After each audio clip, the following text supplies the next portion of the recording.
for. It is cricket's biggest party. We are at the semi-final stage of the Rhodes Internal Premier League 2019.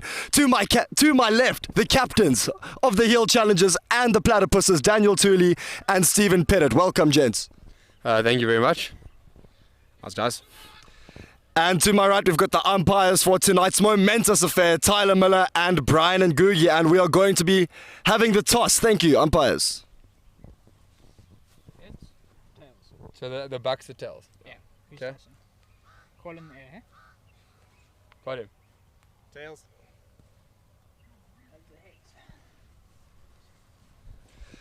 It is a heads, and the Platypuses have won the toss. Dan Tooley, what say you? We're going to have a bat today. We've got a bit of a new team. We rested a few Oaks in the last game. We've got Skills back in, Daly back in, and Tim West is also back. He's been away for a while. So yeah, we're going to have a bat and we're keen. Put some runs on the board. All right, Platypuses having a bat. They are super keen to get going, and a strong lineup it looks like for the Platties this evening. Captain of the Hill, Steve, what do you think of that? We would have also had a bat. We know that this tournament's all about setting runs and putting the pressure on, but having said that, we have chased the best out of all teams so far. We're the only side that have put on more than 100 runs twice in the second innings. The last time we played against them, we were about 20 runs short when we chased. So we know that we know how to chase. We know we can do the business. We've got a good bowling lineup. So yeah, hopefully we can try and get a couple of sticks up front, and then whatever they put on, we know we can chase down. All right, thanks a lot, Steve. Good luck for the game, man. And there you have it, ladies and gentlemen. That is the toss. Here at Great Field, the Platypuses have won the toss and they have elected to bat first.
Testing, testing.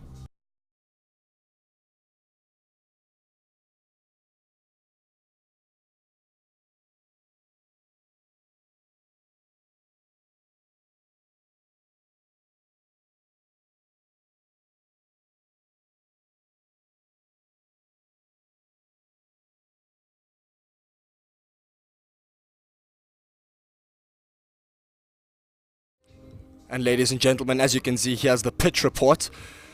Great field pitch here on a Tuesday evening. It's a low and a slow track, but best believe it has a couple demons in it. Some of them can pop up specifically from the South Street end, from the seamers, but definitely a pitch which you want to be utilizing your spinners. The Platties are definitely going to be excited to see Mike Skills and Adam Cotton, Sean McQuillan and the likes definitely turning the arm over with the off spin there.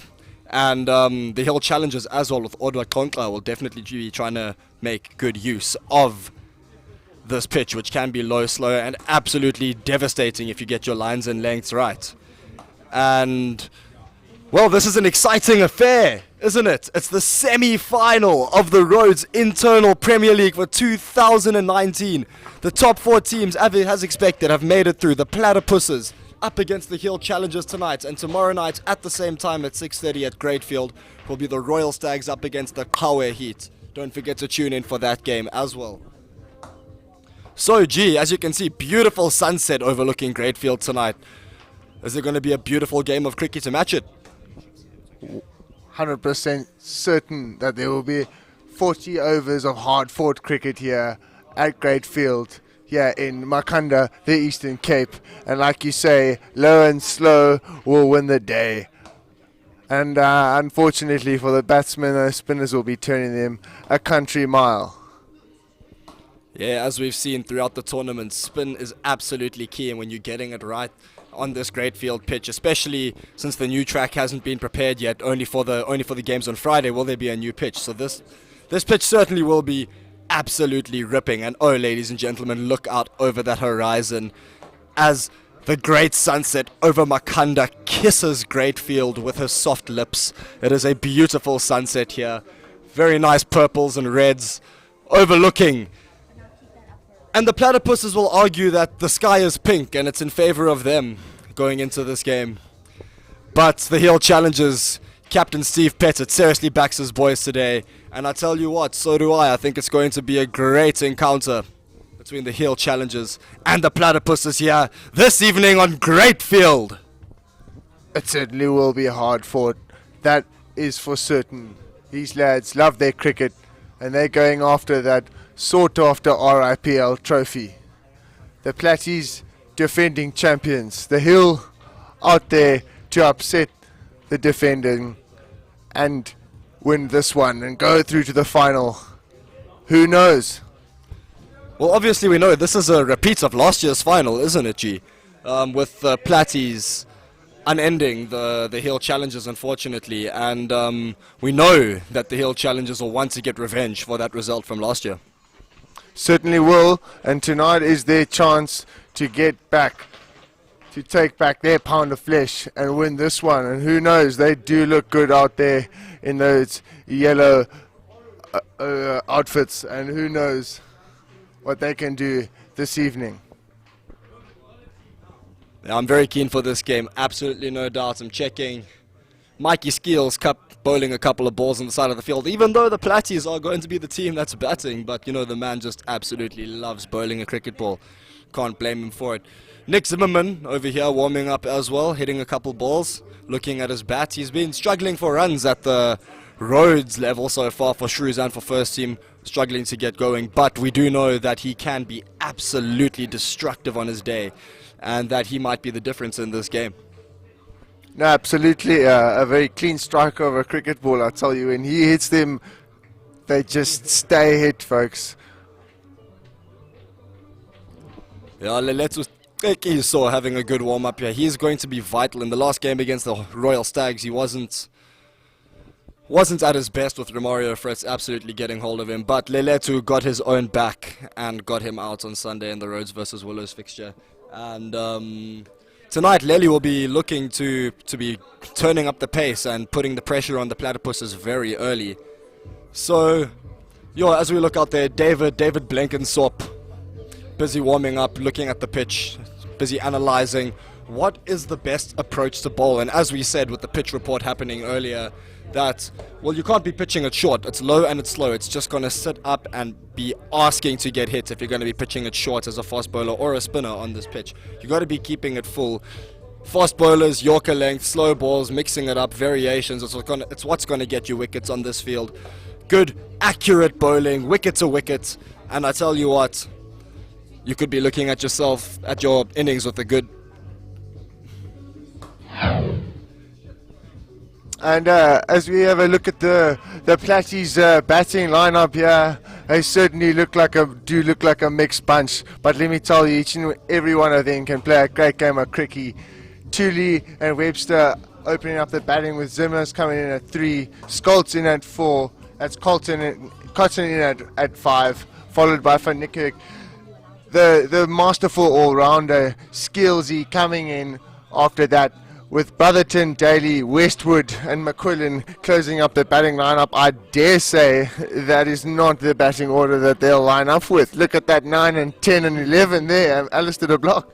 It's definitely not their batting lineup, but we'll see the batting lineup as it comes in. But that Platy11 is truly destructive. Dan Tooley, I've no doubt, will be opening the batting, probably with Sean O'McQuillan. But yeah, that Platy's lineup is looking very, very good. Strong lineup there. Daniel Tooley very, very likely to open. And the Hill Challengers equally with a very strong squad tonight. I do fear that they do not have enough spin bowlers though, and we know that slow bowling has been key on this great field pitch. Although it definitely helped them when they played a couple games at Kingswood there. At Greatfield, you got to keep it low and slow. And to add to that, it seems the Platypuses have brought in Tim Westwood, who does turn to turn the arm, good left arm tweakers, and can be quite dangerous, and certainly will keep those runs down and keep the pressure on to the Hill Challengers, who might have a tough ask here. As we speak of this, we're actually joined by Timothy Westwood. Bestie, I just want to ask you, mate, are you going to be ripping them tonight or the good old seamers? I mean, both have been working for you lately, so... Look, Captain Tooley has faith in the seam from my side, but he has mentioned in the change room that potentially we'll have 2 seam, 2 spin. So we'll see what the captain decides. All right, shot, Westy. Well, we could see some changing it up in the action throughout this game, which is going to be quite interesting, folks. So, gee, just like in the Shrews game the other day, I tell you, there was a batsman that decided to change his batting action while he was batting. He decided to bat right-handed, having a good hack, and then halfway through the bowling over, just decided to bat left-handed to block it out. I was astounded. Sensational. You never know what happens here in the Eastern Cape. And as we say that, we see our 2 umpires for the game, Tyler Miller and Brian Ngugi, walk out and lead the players out with that brand new 2-piece white cricket ball. Who knows? Let's have it, folks. Ladies and gentlemen, please do not forget to be tweeting into us during this game. We are active on social media. The Rhodes University Cricket Club Twitter page. Please go there and mention us, and in the tweets we are here with the hashtags Up the Hill and hashtag Platypower. Tag us, mention us, get us in your timelines, and we'll be displaying your tweets live on screen.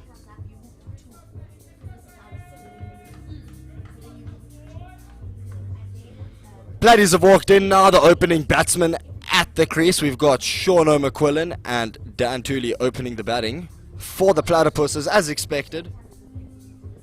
Powerful combination if they get going. The 222 out there, 22 and 2, Daniel Tooley and Sean McQuillan. This pair can be absolutely destructive on their day, and if they both come off tonight, well, I dare say the Hill Challengers could be chasing white leather for 20 overs. Guillaume Brouet. No, certainly are 2 very difficult batsmen to bowl to.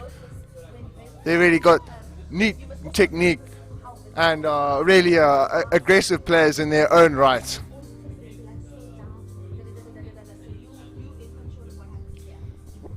The Hill Challengers are coming off a good high though from Friday's results against the Royal Stags, the Hill Challengers being the only team managing to actually beat the Royal Stags in the group stages, with the Royal Stags finishing first. We'll play the Kawe Heat tomorrow, and they'll definitely take some confidence from that result, don't you think, G? Because with being the only team that could beat a team that was so dominant throughout the group stages, they'll think that, okay, cool, if we can get through this game and meet them again, possibly in the final, if they make it through, we can go on and win this tournament.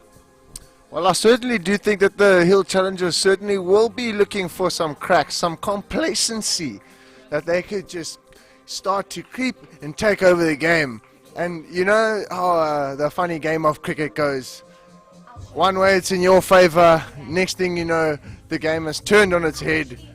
And I think that the Hill is definitely the underdogs tonight, but they certainly could pull something out of the bag. They have a very competent team of cricketers. As we say that, we have one last look at the Platypuses starting 11 today. Some strong names in there. Westwood Skills is a more of a bowling all-rounder, but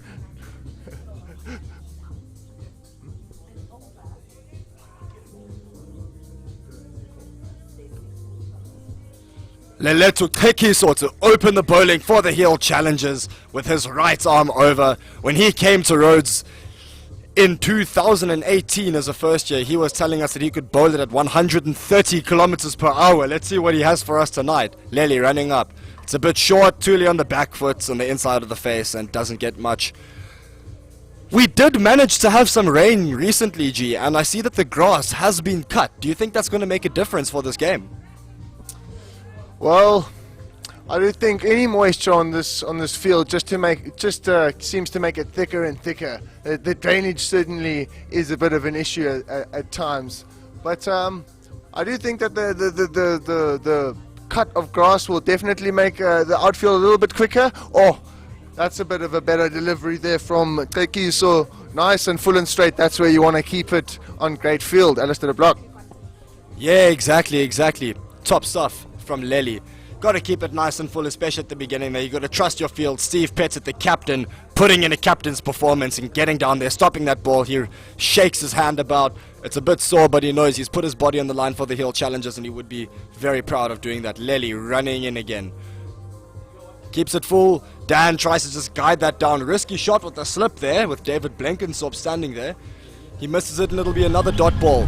Replay there, Lely running in. As we can see, Dan Thule just trying to guide that down. With Dave Blenky, he's just waiting there. He's so keen for a catch, standing there at first slip. So Dan Thule just better watch out there and make sure he doesn't edge the ball through to the slip there.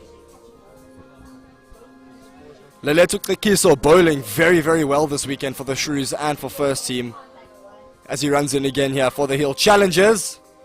Dan Thule has a big heave and he misses it. Leletu running through with a fantastic start here. That's 4 dot balls in a row. Look at this, ladies and gents. Dan Thule's head. He has played the shot well before the ball gets to him. As a wild heave, if he connected, that would have been breaking one of the windows in Steve Biko Uni, and I have absolutely no doubt. But he did not connect. And that'll be 4 dot balls in a row for Leli Tekiso. Had a right swipe across the line there. Let's see what he can do with this. Oh, that's a great. It's gone up in the air. Whoa! Bro, dropped that cover. He was running away, looking into the lights. Difficult opportunity. These things happen. But the Hill would have certainly liked to open this innings with a wicket in the first over. Yeah, ball going high, ADT running back. Probably too much drinking club this weekend. Couldn't keep his eye on it. But a tough chance nonetheless. Steve Pettit being a great captain, going back to galvanize his player and say, come, let's go. We've got to keep going. We can do this. 2 runs there for Daniel Thule. Lely running in once again. That'll go down the leg side. It'll be a wide umpire Brian and Googie signals.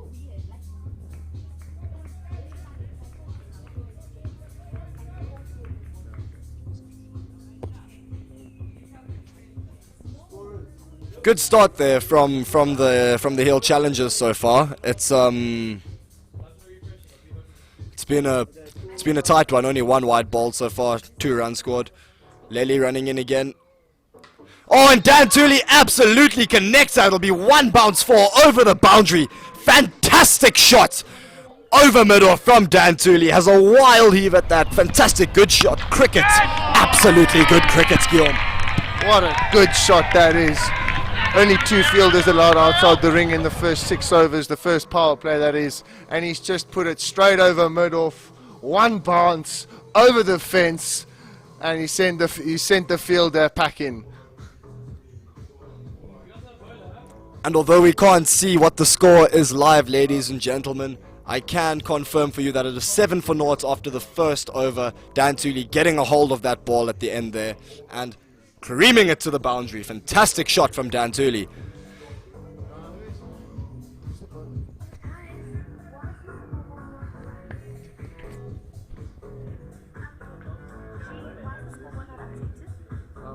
They're struggling with connection. It's come through. Okay, we've got connection, I think. Beautiful, thanks.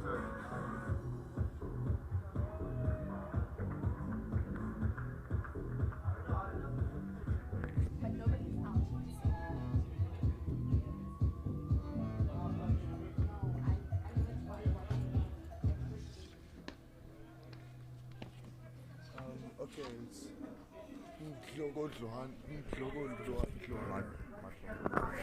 Into the attack, ladies and gentlemen, Sipe Sihle Madlongolwana. And he's bowled a dot ball in his first ball to Sean McQuillan. Left arm over, it's Fost. Gets the outside edge, down to third man, and will just get a single. Keen for that second run. Dan Tooley saying no, sending him back, and that'll be 1 run to Sean McQuillan there. Madlongolwana has definitely got some pace on him, the boy from Graham. Certainly done. He's one of the young guns in this team, and he certainly does push it through. And while pace isn't everything on this pitch, he's got the accuracy thus far. Good couple of deliveries to start off with. Just got the one, finding the edge in the first couple of deliveries. I think that the Platties would have enjoyed scoring a boundary in their first over. Here he is again. Oh, had a swipe across that one again, and that goes straight to the keeper. Dot ball. Very good bowling. Very. Yeah, he's getting some serious pace on that as Madlongolwana, and he's really just putting it in the right areas. Well, that was actually a little bit wide there, but with the pace he's beating at the Rhodes batsman, absolutely not used to this. And he's gunning it through. Dan Tooley's going to really need to focus, but I tell you, if there's any connection on it, the ball will be sent. Running in, beats it down, will run through. Good running for the single there. Oh, and it's overthrows! And that'll be fantastic fielding from Odwa Kontra on the boundary. He will limit those overthrows from 5 runs only to 3.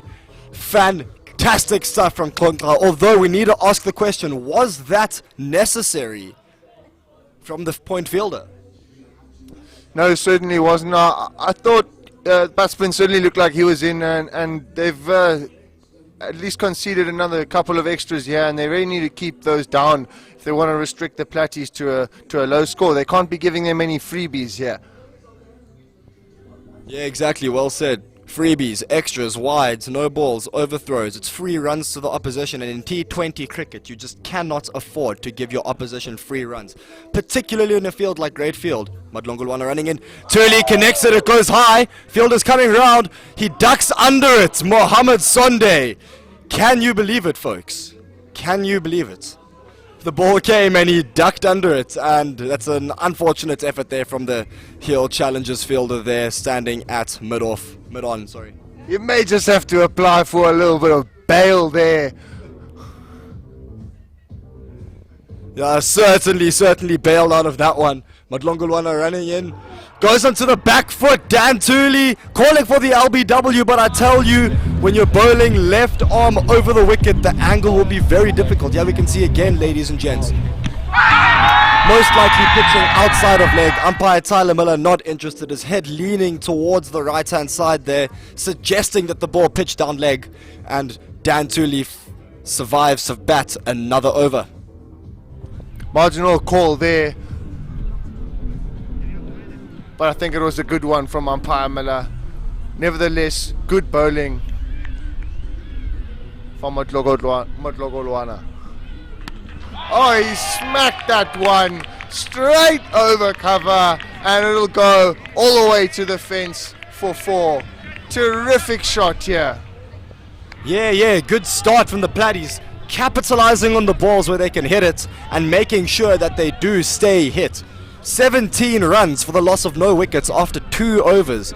Very good start here from Dan Toolbox and Sean McQuillan. And glad to inform you, ladies and gents, we've had a third commentator join us in the box. Ryan Harley, welcome. Good evening, everyone, and we are in for a cracker of a game tonight. Just a bit of a concern here for the Hill, because the Platties have got off to a great start. I feel like there's maybe just a bit too much pace on the ball. What do you think, Ali?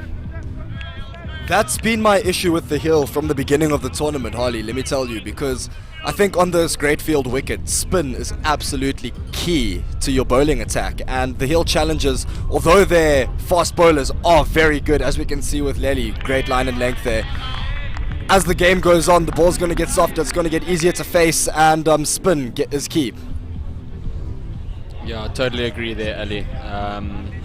I think with the new ball especially, if you keep too much pace on the ball, it's easy picking for the batsman. It's not going to get much help off the deck, and yeah, the new ball, extra pace is just going to skid on, and as you can see by the way Daniel Tooley's got off to it, he's just hitting through the line, and yeah, looking like a solid start here by the Platties. Oh, good running, good effort there in the field, but no wickets unfortunately. Tonklai gets the ball there at mid-off.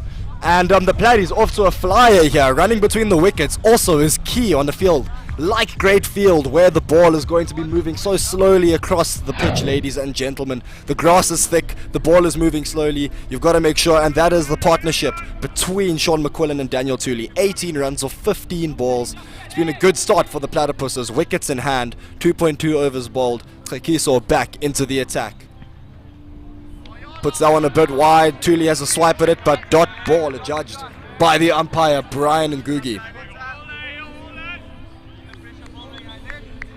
Interesting to see the tactics that the Hill embrace after this over. If I was on the field there, I would advise Stevie P to maybe slow it down a bit. Maybe young ADT or one of their spin options just here early in the power play. Try and slow the ball up, make the batsmen work for their runs. I don't know. It just seems like the seamers have got too much pace on the ball. It's not really working for them at this point in time.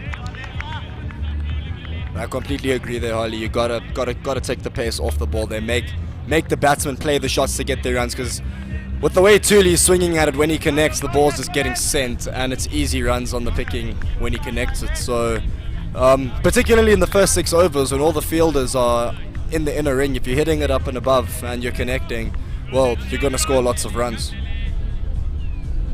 But I have no issue with them bowling seamers up front, but they've got to be a bit cleverer maybe. I mean, there's another example. Chance in the deep.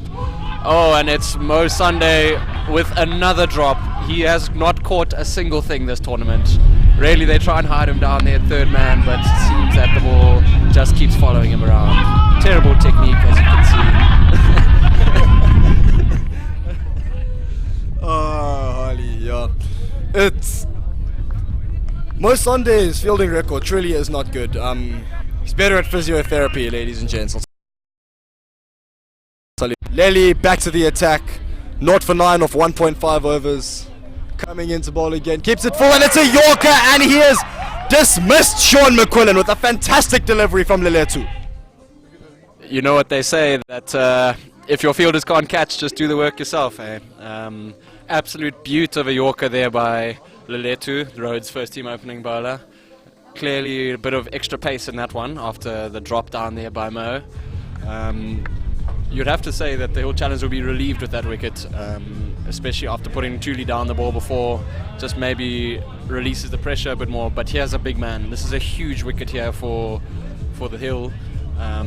Seems that Nick Zimmerman struggles with spin, so I would suggest maybe bringing on a spinner sooner rather than later, because Zimmers absolutely loves the ball coming onto the bat. So it'll be interesting to see where the Hill go from here. Let's see if they agree with the tactics. Yeah, spot on. I think that the Hill are going to be really, really happy with that wicket. It was a bit of a sloppy start from them, some overthrows, some poor fielding, 2 drop catches there from the same fielder, and Steve Pettit, the captain of the Hill Challengers, knows that Nick Zimmerman walking in can be an absolutely destructive batsman when he gets in. But he personally knows that Zimmerman struggles with the spinner immediately. So as soon as Lely's done, I reckon you've got to get spin straight into the attack. Konkla, Odwa has got to be bowling. 100%, especially with the ball turning away from Zimmerman. You'll have to really hit against the turn, which he's not really good at. Be interesting to see how Nick comes off with the white ball. He's been struggling a bit in the 50 over format, but he has been scoring a lot of runs here in the RIPL, currently chasing the orange cap. So we'll see. He's just 2 runs behind the orange cap holder at the moment, so we'll see how he goes tonight. Maybe he'll come off and he'll be the holder by the end of the evening. Who's the orange cap holder at the moment, Ollie? I'm not too sure, Mr. De Block. Just for clarification for all 7 of you at home, Ryan Harley is the orange cap holder at the moment for the Royal Stags with 164 runs, and in second place it is Nick Zimmerman on strike with 162 runs, and in third place I think is Uz Mohammed with 161 runs, and that is very, very, very close. And he pitches it short, Nick Zimmerman. Oh, there's a run-out opportunity! What's going to happen? He's run out! There's a mix-up in between Daniel Tooley and Nicholas Zimmerman, and it's a confusion and a run-out, ladies and gentlemen. We've got everything happening here at Greatfield. Well, so many people have said it in the past. There's no quick single when Nick Zimmerman's at the crease, and clearly Daniel Tooley's just a bit too fast for his own good there. Very unfortunate run out. Seems like the tables are turning at the moment. Let's see how the momentum shifts in the next couple overs. But 2 new batsmen at the crease. The Hill will look to capitalise, surely. Yeah, really, really good stuff for the Hill, and that is cricket. You can have a bad start, 2 quick wickets fall, and you're on top of things. And the Hill really, really are going to need to capitalise on this. So a new batsman walking to the crease. Number 32 there. I'm not quite sure who that is. Can you see who that is, Holly? I can't quite see myself. We'll wait and see for our coverage to show us who it is.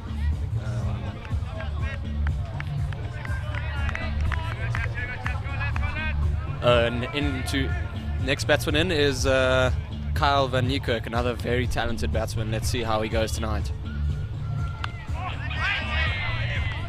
As you can see there, Nick Zimmerman just getting his eye in. Like, he will enjoy the pace coming onto the bat, so he'll look to take his time, rebuild, and try and build a partnership here with Mr. Van Niekerk.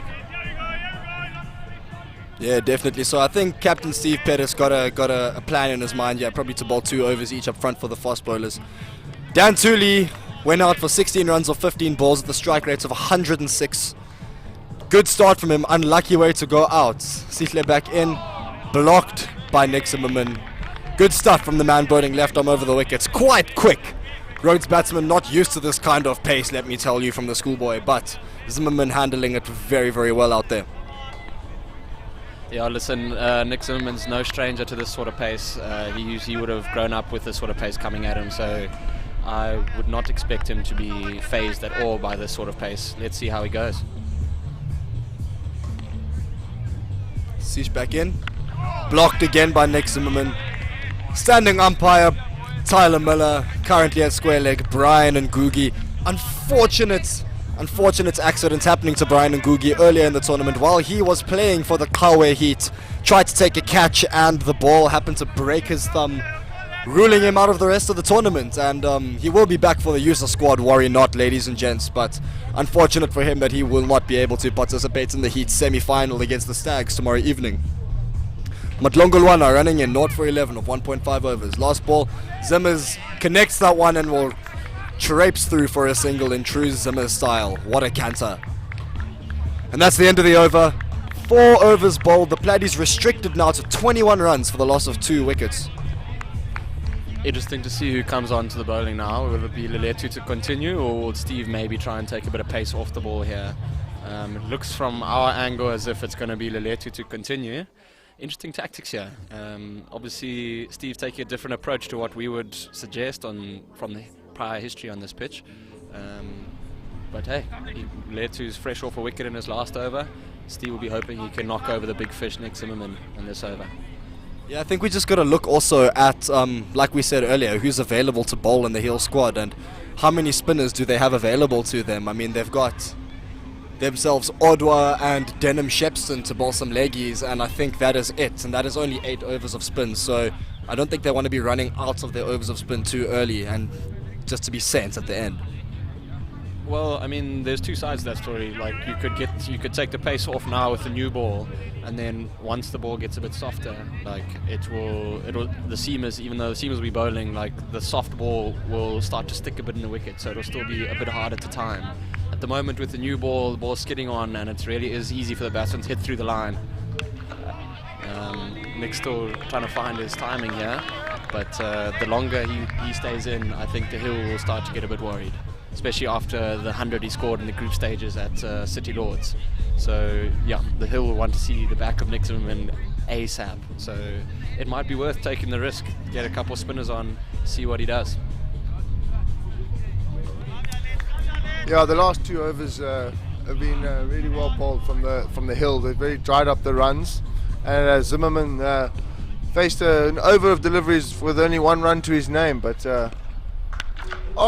he's hit that very hard, straight back to mid off rather, off the toe of the bat. Didn't sound all too good from up here, folks. Yeah, Nick has been struggling to find the middle of the bat, and as we can see, current run rate at 4.85 to the over with a projected score of 96 runs. We know that will change, but if Zimmers can manage to stay in, well, we do know that he can clear the boundary.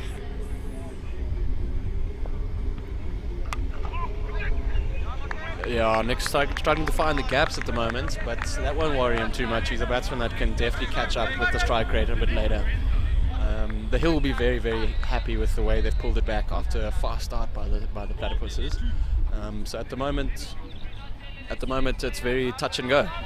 Pretty 50-50 at this stage. The next few overs could be telling which way the momentum goes in this game. Yeah, Lely just tracking back there, and we're running up back into the attack. Leleto Trekiso to Nick Zimmerman. Another straight ball blocks it there to Davo. Yeah, good change of pace there from Lely, just bringing the pace off it a little bit there, and you've got to be mixing it up every now and then on great field, because, well, it's a tricky pitch to bat on, and if the batsman's unsure, you could get his number. Yeah, pace off is definitely the way to go on this field. As they say, low and slow here on great field.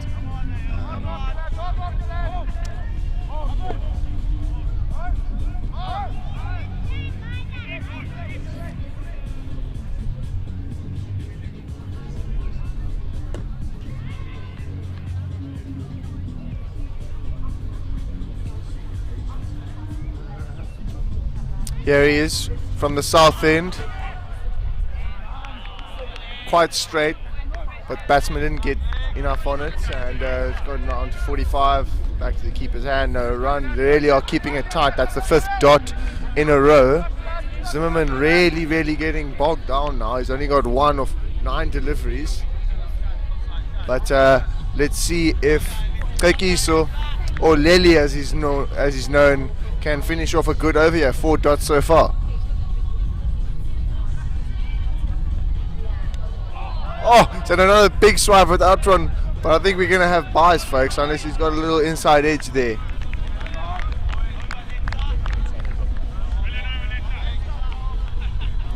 Another very good over there by Leletu. The batsman cross again, which means this will be entering the 3rd over where Van Niekerk still hasn't faced the ball. So maybe he'll be a bit anxious to get on strike and feel some wood on the ball, get some willow on it. That being said, old Nick Zimmerman here seems to be struggling for timing, but we all know what he can do at the bat, so let's see how he goes in this over. Surely by now he's starting to find his timing. Yeah, I think definitely Zimmers will definitely want to get things rolling and up the run rate now, but as long as he's there, he's going to be happy, because as you said earlier, he has the destructive ability to come back very quickly. I'd keep an eye on the straight boundary here, folks. I reckon Zimmerman might try and take on the straight boundary this over. Oh, quick single stolen there. It's not often you see that from Zimmerman, but Calvin Ecock obviously calling him through there, running to the danger end, and he will now face his first ball. Let's see how he goes.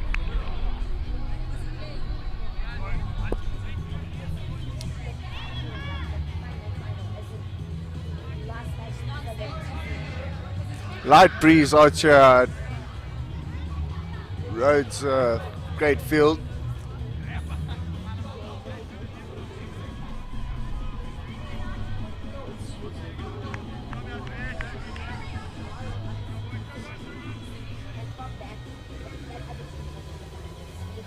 Ndlogolwana in from the Barrett end again. Just tuck. No ball called. And umpire Tyler Miller judges the bowler to have overstepped here, which means that it will be a free hit. Now Calvin Ecock's only faced one ball, so you would say his eye's probably not in yet, but he will definitely be lining up the boundary here. Let's see how it goes. Yeah, can really free the arms here. Get a nice good warm up over here. Let's see if we can clear the fence on this one. Can only go out on a run out, of course. He's come down the pitch, hit that neatly into the onside. They'll think about having the second one, but that's gone all the way down to the boundary. Done very well, very early on into his innings, and he's hit that all the way down to the boundary. Well played. Came dancing down the pitch. Yeah, I didn't quite get the timing there. Seemed to hit quite high up on the bat, but it had enough on it to go for 4. So that is a good start by Van Niekerk. He'll be looking to capitalize on a quick start by himself, try and make up for Nick's slow start here.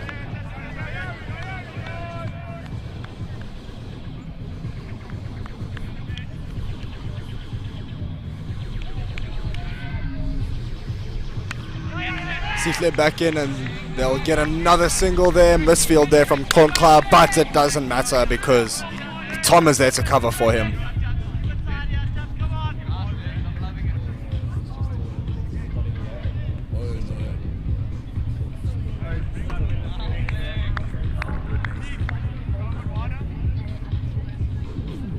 "21 for 2 or 4.4 overs." That is incorrect. Now that I look at it, it's 29 for 2. The score board down here by our scorers. Dead ball called there from umpire Tyler Miller. Sihle Saw running in, doing a very, very good job here into Nick Zimmerman. The Platypuses number 3. Good shot there. It's bowled full and it is straight and it is back to mid-off for no run. Good start.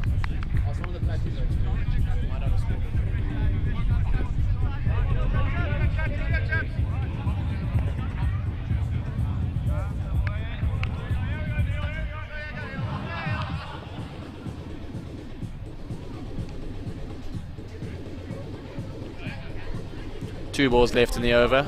Here he comes. Slow ball, well dug out there by Mr. Zimmerman. He takes an easy single. So with the power play nearly done here, you would have to say the game is still very much in the balance. Currently the Platypuses are 30 for 2, so not the slowest start by them, not the quickest, and also 2 sticks down. So it'll be interesting to see how they kick on from here once the power play is over. Last ball of the power play. And they will scamper through for a quick single. I think both sides would be relatively happy with how that power play went. Platties would ideally only want 1 wicket down or none, but they'll take 31 runs in the first 6 overs, I suppose, and the Hill would also take that, especially considering they've got 2 big batsmen back in the shed. So now let's see if there's a change of bowling or if Leletu's going to finish up. And ladies and gentlemen, please don't forget to keep sending in your tweets. We love to read your tweets and put them up on our screen, so please keep sending them in via Twitter to our account, the Rhodes University Cricket Club. We've seen a couple of Twitter handlers sending them in. Come on the Hill, says Mark Pettit, brother of Steve Pettit, I think that is, of the Royal of the Hill Challengers, sorry. And good to see some brotherly support there from Mark Pettit. Looks also we've got a Platy supporter as well in the Twitter feed. Caitlin McQuillan must be related to Sean, saying let's go the Platypuses, Sean's sister. Thanks for watching, Caitlin. And well, we got some fans watching here. We got some Platy's fans, we got some Heat fans. Who's gonna win this game? Stay tuned in and see, ladies and gentlemen. We've got an exciting game of cricket, and it looks like into the bowling attack we have Denham Shepston. Yeah, straight away Steve bringing on the spinner there, although he's left the ball roll to the square leg boundary here. Maybe it's just a matter of Steve wanting to have the extra protection of the fielders out on the boundary before he brought the spinners in. It's not a bad tactic. The seamers seem to do a pretty decent job, actually. If the catching was a bit better, they could have had 3 in the power play. So yeah, fair play to them. Here we go, it's the first over spin. It's a bit short. Oh, trouble here if the pickup was clean, but Stevie's had a bit of a fumble there. Outfield not the smoothest here, so it is tricky at times. Anyone watching in and around Grahamstown, you might want to be standing at the cow corner boundary right now to catch a grand. If you take a one-handed grabber, you will win yourself a share of 1,000. That is a wicket. He's bowled him. Can you believe it? Fantastic bowling from Denham Shepston. Instant replay is going to show us what's happening. Oh my goodness. That has gone between bat and pad. Fantastic. What a ripper! He's turned it quite a way between Zimmerman's pad. He just stands there in disbelief because that is a Shane Warne-esque delivery. Can you believe it? Straight into the attack. Mr. Harley next to me has been talking about the spin, and would you have it? A wicket falls. A couple of deliveries into the first spell. Yeah, well, we know Zimmers has been struggling against spin, and he said it himself that he just really does not like coming in and facing spin. So good call there from the captain Steve Pettit to bring Shepston on, and look, he's got himself his wicket.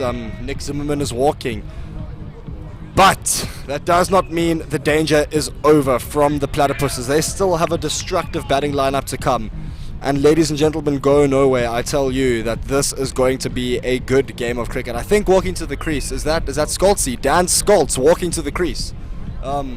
Fantastic cricketer he is, and he's going to come in and hope that he can score a big innings here for the Platties. He's done it a few times before, and yeah, Dan Scholtz is very keen to get going. Semi-final time, the Platties are keen, Scholtzy's keen, Denham Shepston with the ball in hand is keen. He's just got a wicket, as we can see there, ladies and gents. Dan Scholtz, he's come into the attack for the Platypuses, the mighty pink and blue team of this RIPL, up against the extravagant Yellow Hill Challengers.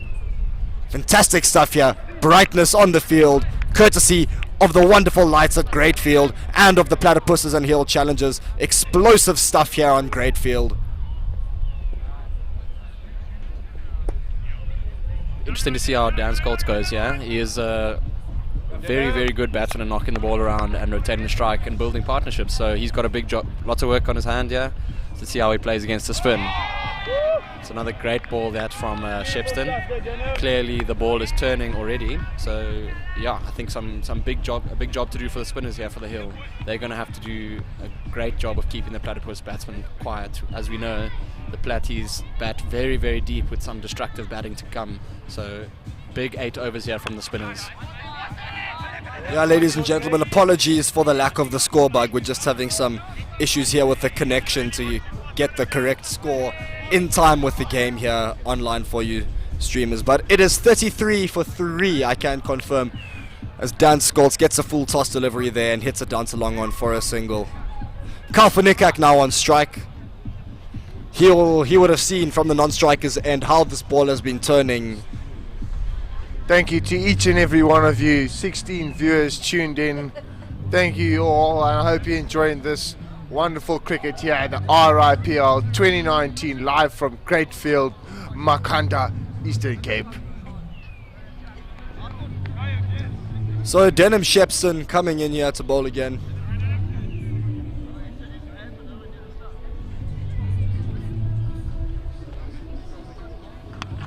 Getting some good turn there, and he hits it through the inner field. Past Dave Blenkinsop, and will get himself a single there. Well, Kyle van Niekerk. Denham Shepson looking very, very keen here, looking very good, getting some nice turn here. If he can get his length and his line correct, he can be destructive here. What say you, Ryan Holly? Oh, look, we all know how effective the spinners can be on Greatfield. And like I said, it's a massive 8 overs from the hill spinners. We know of the talent that the Platties have in their spin lineup, and that is not a great ball, but a mix-up here. And he manages to make his ground. Good running there by Dan Scholz. Yeah, good pick up and throw from Steve Pettit. Great stuff from Steve Pettit there from the fielding. Gets it in, but Dan Scholz has made his ground, says umpire Tyler Miller. And at the end of the over here, we can see that the Platypuses are going to want to be upping their run rate, but we're keeping wickets in hand is absolutely key at this stage.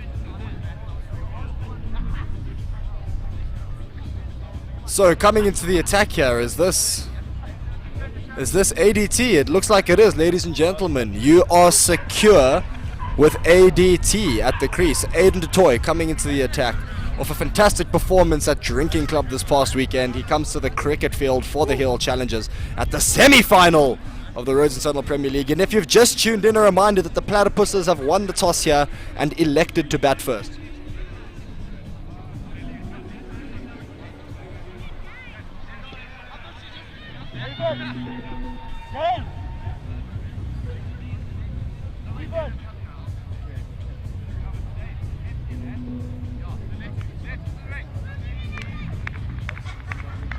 And we've got a group of supporters sitting out here at the deep mid-wicket boundary. They'll be hoping for maybe a catch or two to come their way, see if they can catch a grand over there.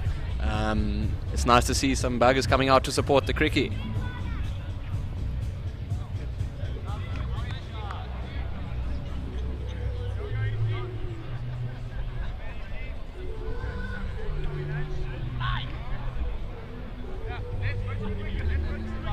So if that's some incentive for you, ladies and gents, get down to Greatfield, and who knows, if the ball comes your way and you manage to make it stick, you could win yourself 1,000 rand. So get yourselves down to Greatfield. A great match on our hands here, ladies and gentlemen. Just a correction of the score there, ladies and gents. It is currently 35 for 3. ADT running in. Gets it on his, and he gets a wicket! First ball! He bowls and Dan puts it down and has to go back. Here's the replay, ladies and gents. And it is him low on the pad, and that looks rather plumb from here. And, unlucky Dan Scholz. You've got to walk, mate. That's right. Security's come in and he's cleaned him out. Scholzy, what a great bloke, but he'll have to walk back to the hut for an early shower here. And with that, next batsman will have to, Simon Webster will have to come to the wicket and face the one, the only, ADT. Picks up a wicket on his first delivery. What can we expect from him? Well, as you can see by the replay there, it just looks like old Dan Scholz has tried to walk across it and find that vacant fine leg boundary, try and get a couple, but unfortunately he's missed it and he's hit plumb in front by the looks of the replays. Lots of work now for the Platties batsmen to go. 35 for 4, in a bit of trouble here. They desperately need a couple of these batsmen to stick around and form a partnership. Now you'd have to say the Hill are on top at this stage. Yeah, definitely. ADT in the blue and yellow. Apt colours. You are secure with ADT, ladies and gentlemen. He puts this one down the leg side, as I say, at the commentator's curse, unfortunately. But to start off with a wicket, he will be very, very happy. The Platypuses at 36 runs for the loss of 4 wickets after 7.1 overs. Since last I spoke of this, we've had another 4 viewers join us. Thank you so much. And as they will come back for 2, they'll be thinking about the 3rd, and actually they'll get back with ease. Good fielding there on the boundary. 3 runs of ADT's delivery. Let's see what he can do here. He's taken a wicket, but he really does have to keep those runs down if he doesn't want the Platties batsmen to run away with this. We know how destructive Simon Webster can be. Absolutely. I've seen this man hit a six unbelievably far. And if he can repeat that for the Platypuses tonight, there could be some explosive stuff for us to see later on. Yeah, for sure. I think this is a clever move by Captain Steve here. Got the spinners operating from one end, hitting to the long boundary, and then got ADT here, trying to take the pace off the ball, and it seems to be working quite well at the moment. Although just a single there, good fielding at the point region there. As you can see by the partnerships, a decent opening one, but since then, nothing really to speak of, with the Hill kind of getting ahead and on top of the Platypuses at the moment. But with the quality of both these sides, you'd have to say this game's going to ebb and flow all the way. So I fully expect the Platties to come back here, build a partnership, and get themselves back in the game. And there we go, another single down to the square leg boundary, or yeah, short square leg there. Easy single. And a couple more balls left in this over.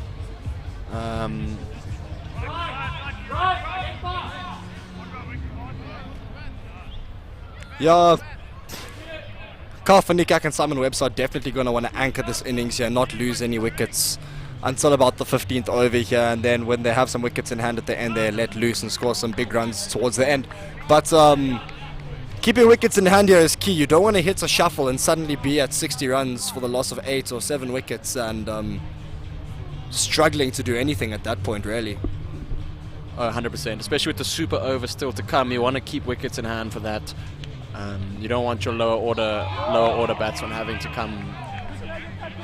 And an absolute beaut there by ADT to finish the over, beating the outside edge and just beating the stumps, it seems. Difficult to tell from our angle, but a great over nonetheless there by ADT, picking up another wicket. Yeah, fantastic stuff here from ADT. And the Hill Challengers really will be pleased with the start. Platy is restricted to 41 for 4 of the first 8 overs. And here in the commentary box with us, we have our technical advisor, Bujane. Thank you for joining us. And it's really a cool setup we've got here, hey? Good evening, ladies and gentlemen. Welcome to my beautiful technical skills. If not for me, this game would most likely not happen. But anyway, well done to the Platypuses. They are doing okay. Thanks there, B. As you say that, Shepston into his second over after keeping the first one very well, and going for 4 and picking up that vital wicket of Zimmers with that absolute ripper that went between his bat and his pad, taking out those stumps, sending those bails absolutely flying. 41 for 4 after 8 overs. He's hit that one far down, but mid-wicket, Monty picks it up, throws it in, and just restricted to 1 run. Oh yeah, that is a massive boundary out there. You would have to be Chris Gale to clear that one. We saw last week where I think it was Craig Parrymore absolutely middled one, but still failed to find the boundary there, getting caught at cow corner. So it's a clever move here, getting the spinner operating to the big boundary. Really have to connect it to try and find to clear the ropes here. Good sweep shot for none there. And again, the Hill will be very happy with the way this game is progressing at the moment. Pace off the ball seeming to do the trick. He really is trying up the runs here even more for the Hill, and the Platties will look to score. Oh my, big LBW shot that looks to have been going down leg, and umpire Brian Ngugi says no, not today.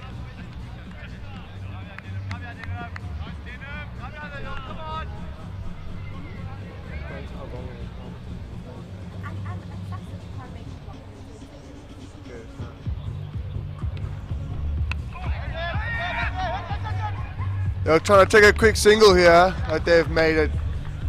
Good running between the wickets. They'll really need to rotate the strike here a little bit more often, and in fact find the boundary as we move almost into the second half of this innings. think what's really important here for the Platties is to have a score in mind. Obviously, being 4 wickets down, they're going to have to reassess and rebuild, but it's important for them to have a goal in mind that they think they can defend. It's very difficult to bat on this pitch and just go ball by ball. You really have to have a target in mind, a game plan, run hard between the wickets. Here's an instant replay of this ball. Absolute peach, turning a mile. How did that miss the stumps? How did that miss everything? That is just an absolute beauty.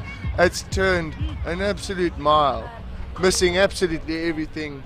And wow, what a good finish to that over. Only 2 runs off it. 9 overs in, 43 for 4, and ADT running in for his second over after picking up a wicket of his very first delivery. After that, he spade it around a little bit, but let's see what he can do here in his second over. It's a cracking shot down the ground for 1. And old Mo Sunday out there with a bit of a pudding arm, but good fielding nonetheless. So with the score currently reading 44 for 4 after 9.1 overs, Guillaume, what do you reckon is a competitive total here for the Platties to try and post? Because we all know they've got a talented bowling lineup as well with some very good spinners. What do you reckon would be a defendable total on this pitch? Well, I think they've got to be pragmatic from this point. The current run rate will tell us if we can find it somewhere.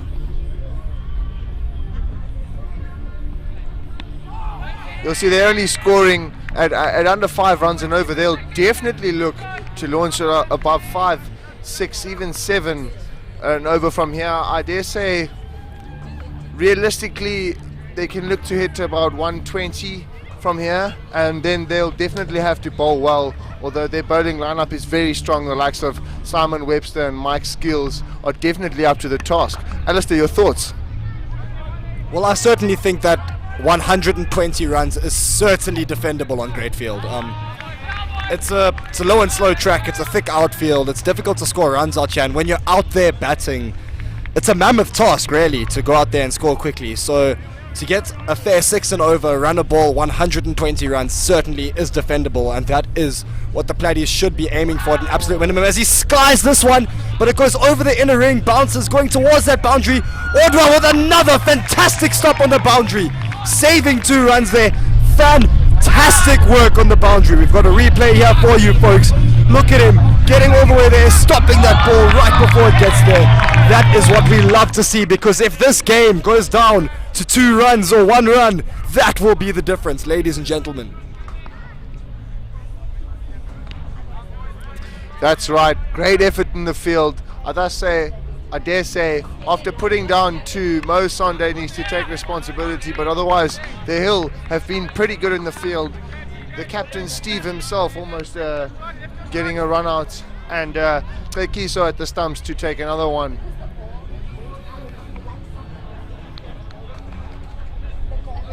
But as I say, that 10 overs in, 50 for 4. We are the Platties taking on the Hill, RIPL 2019.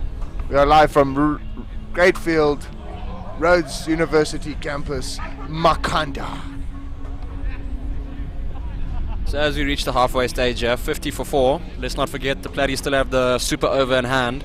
So you'd have to think they're targeting at least 120 here. Run a ball to chase scoreboard pressure here in a knockout game. You can add at least 10, 15 runs onto that. But yeah, game hangs in the balance here, and I think this is a very, very important partnership for the Platties. If they can build a partnership here and keep wickets in hand for the final 3 or 4 overs, then they could really have a flourish at the end. What do you reckon, Ali? Yeah, definitely, and I think, Harley, that super over becomes absolutely crucial, because with double the runs, you really can injure your opposition in 1 over, but with the -5 runs for every wicket, like if you take 2 or 3 wickets in an over, that can be really destructive to the batting team as well. So it depends on how the Platties even approach that over, making sure that they don't lose wickets but still maximizing on as many runs that they can possibly get. I think ideally you should be aiming for at least between 8 and 10 to get that to 16 to 20 runs in an over, and you must be happy with that, because losing any wickets can really be damaging. For sure, for sure. And this is great, great bowling here by Shepston. Really keeping it tight, putting the pressure here on the Platy's batsman. I reckon he should toss one up here, try and get his fielders on the boundary in play. Definitely, definitely difficult to clear the boundary from this end of the ground. Webster connecting one there. Down to the... Oh, fantastic big arm there from Monty du Toit at Kyle corner. And Simon Webster will get himself one run. Yeah, Shepson, as you say, really will want to get those fielders in play, get the ball in the air to them, trying to take these catches. And lefty on strike now. We got Stevie P here at Kyle corner, and a couple of people standing right behind him trying to catch a grand, I tell you. It's gone a bit shorter though. He paddles it down. We'll push for the second, Will Nikak, and we'll easily get it in from Konkla. And 2 runs there for Carl Nikak and the Pink Platypuses.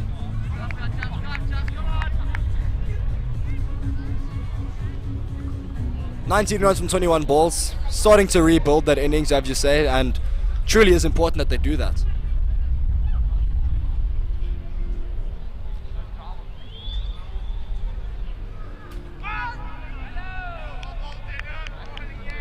Well, what happened there?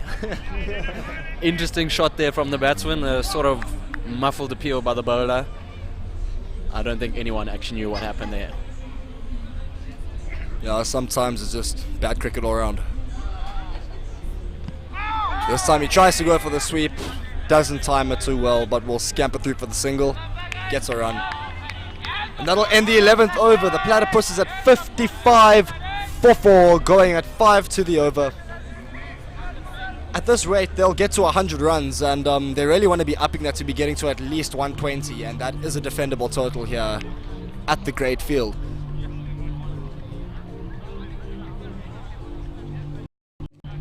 Crowd starting to fill in here at Great Field, getting some good spectators in here on a Tuesday night. I see Luke Thompson's arrived to watch the semi-final, the first game, but funny that he won't be available for the semi-final tomorrow in the second game for the Stags. It's astounding, really. Yeah, he chose to go to his res dinner tomorrow night instead of playing for the Stags. So, an interesting call by Mr. Thompson. I think a bit of inexperience there. But it's a great shot there down the ground. Once again down to Mr. Sunday. Getting back to Luke Thompson, some would have to think that you'd pick a semi-final for the Stags over a res dinner, but it's a free world, it's a democracy, and everyone to their own. Rightly said. Rightly said. A bit of inexperience here, folks.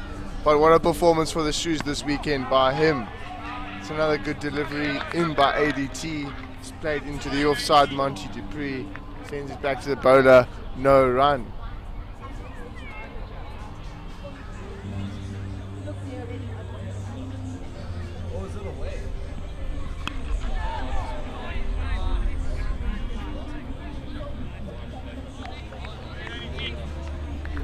As you can see, the last wicket to fall there, Daniel Scott's unfortunately fallen LBW of Aiden du Toit's very first delivery, but here he is after that bowled decently, gone for 15 in just over 2 overs.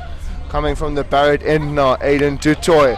He's come dancing down the track and he's connected one right down the ground, and that's gone for 4. What a hit. Definitely caught some air there. It was a good shot. Somebody call the air hostess. Yeah, good shot there. Carl Nikak getting hold of ADT there. Comes into ball one again. And he swings again. Doesn't get such a good connection this time down to the cow corner boundary. And will pick himself up a single. 5 runs off the last 2 balls there then. Moving the Platties along to 62 runs. For the loss of 4 wickets after 11.5 overs, slowly starting to pick their run rate up, but will need to be doing more. Last ball of the over and another single down there to long off by Simon Webster. That takes the partnership for these 2 batsmen to 28 now. So a much needed partnership between these 2 after a little bit of a middle order collapse here. The Platties with 8 overs to go will definitely look to build on this. and reach that target of at least 120 we're talking about as a very, very defendable total on this pitch. Yeah, exactly. And I think for that to happen, it's really important that both of these guys are here after 15 overs are bowled. They can't be losing their wickets now. No, I 100% agree with you there, Alistair and Holly. 12 overs in, they've got 8 to go, but 4 of their best batsmen are back in the hut. Webster's seen enough, I think, and needs to start to put the pedal down, so to speak. But here we are, Shepston coming in for his final over. He's looked really, really good. Only picking up the 1 wicket, but only gone for 11 runs. He's kept it tight. Took out the big scalp of Nick Zimmerman early on in his spell. Turning it nicely here from the south end. He's pitched that one a little bit short. That's been hit uppishly down towards square leg, deep square leg, but he's retrieved that and just for 1. It's going to be difficult for them to pick up the run rate when the bowler is just so difficult to hit away now. Just one uncanny short ball there, but only put away for a single, and that's the thing. When the Platypuses are getting those bad balls, they're not making the most of all of them, and that might hurt them. I don't think the situation right now is too uncomfortable for them. I think if they keep knocking the ball around for 1s and 2s for the next 2 or 3 overs, they will be fine. Dancing down the track there and no run being taken. So I think the main thing for them at this point would be to not lose wickets. I don't think they'll be too concerned with the score as it stands. Like we said, the second innings chasing under lights here is not the easiest thing to do, especially with the Platties bowling lineup. So I don't think they'll be too concerned with the score that it is right now. I think they'll be a lot more concerned if... Big shout there for LBW, but the umpire can't be moved. And they run through for a single.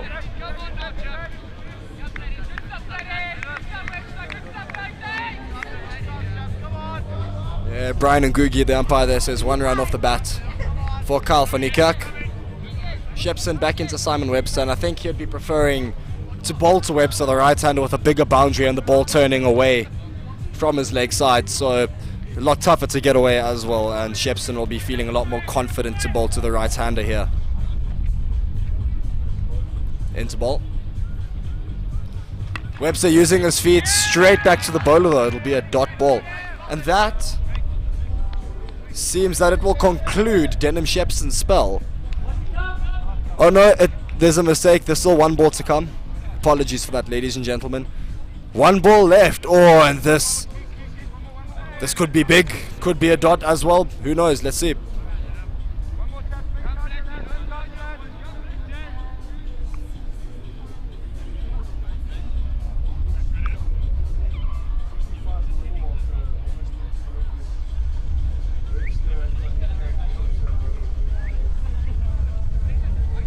Final ball of Shepston's spell coming up.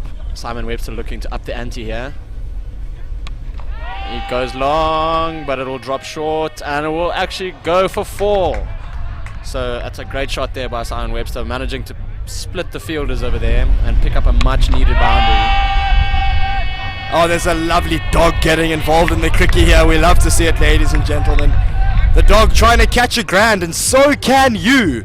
Ladies and gentlemen, if you are standing at the cow corner or any boundary for that matter and you catch a 6 with 1 hand, you will win your share of 1,000 rand, ladies and gents. Get down to Great Field, get your hands ready and take a clean one-handed catch to win your cash. 1,000 rand can get you a lot in a night out, students. Pull through. Into the attack now, the new bowler. It looks like it is Monty Dutoy for the Hill Challengers. Platties will really be thinking about super over now. It is an interesting shot. With both these batsmen set, you would have to say they'd have to think about it, especially hitting to the shorter side of the ground. This might be a bowler they look to line up. Let's see how it goes. And they have in fact taken the super over, so not even waiting to see how he goes, they're taking the super over straight away. This could be a pivotal over in this game. Just a reminder, ladies and gentlemen, the super over runs are doubled and every wicket that falls is -5.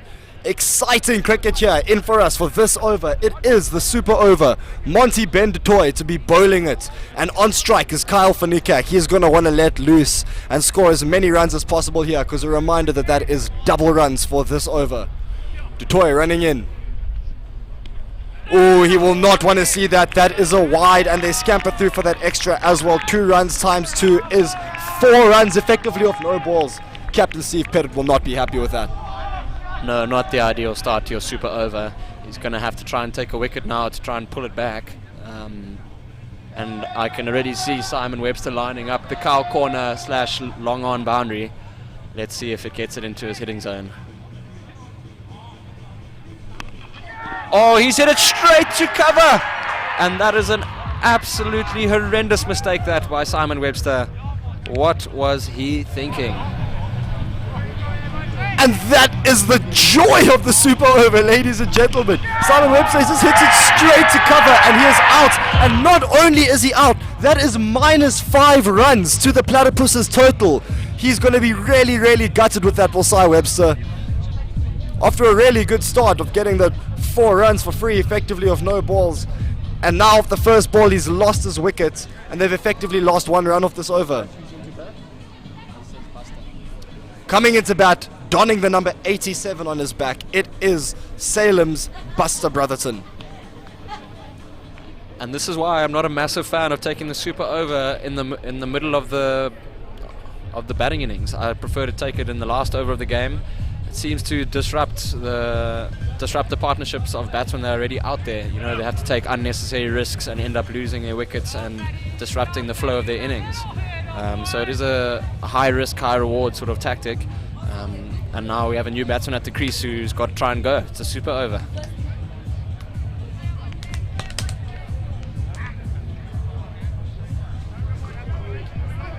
Don't forget to tweet the Rhodes University Cricket Club, and or comments on YouTube, and we'll put your comments up for all our fans around the world to see. Monty du Toit in for his just his second delivery. It seems our score bug is a little bit off again, folks. Monty du Toit doing very well, nice and full and straight, and who would have thought? Bowled very well. You see now, new batsman at the crease. He's got to try and get off strike here, get the set man Van Niekerk on strike for the rest of the super over. And he does exactly that. That's good cricket there by the Platties. Now Van Niekerk will have 3 balls left in this over to try and rectify the situation that's unfolded.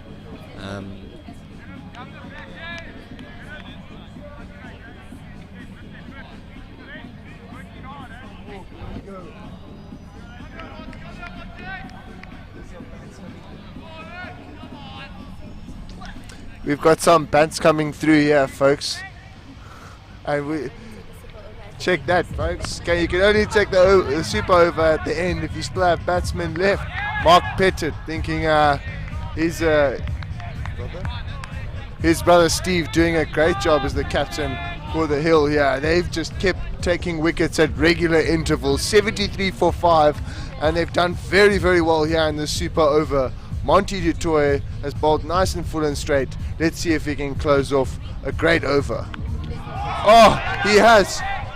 That's a bit of a Chinese cut. And the ball is stopped in the pitch, and they'll run back for 2. That's nicely run. We have a look at the replay here. Oh, he really chucked him up there. Keeper didn't have much to see about that one, but I've come back for 2. And they'll have to re-bowl that first extra. Keeper will be really, really disappointed by letting that through, just giving the Platties some free runs there. And Buster gets cramped up for him again, will only manage to get a single at the end here. In the end, the Hill will be very, very happy with the way that super over has gone, with the loss of Simon Webster and the breaking of that partnership.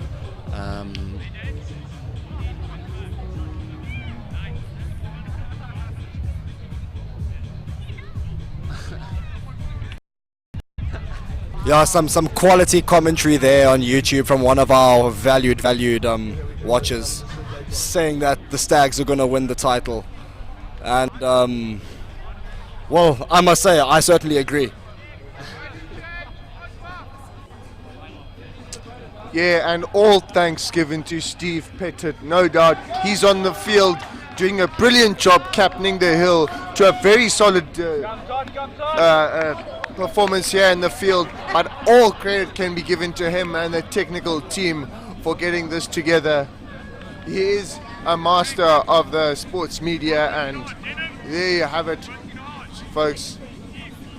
Steve Pettit can be thanked for all the wonderful streaming that we've had the entirety of the 2019 Rhodes Internal Premier League, and what a pleasure it has been. And coming into the attack now is none other than Odwa Konkla, the spinner. He is also a very, very dangerous off spinner here. He bowls that one a bit short though, and down the leg side. It'll be a wide with his right arm around the wicket. Platypuses here at 78 runs for the loss of 5 wickets. Really will think that they still have a chance to up their runs here. Confusion in the middle, no run taken.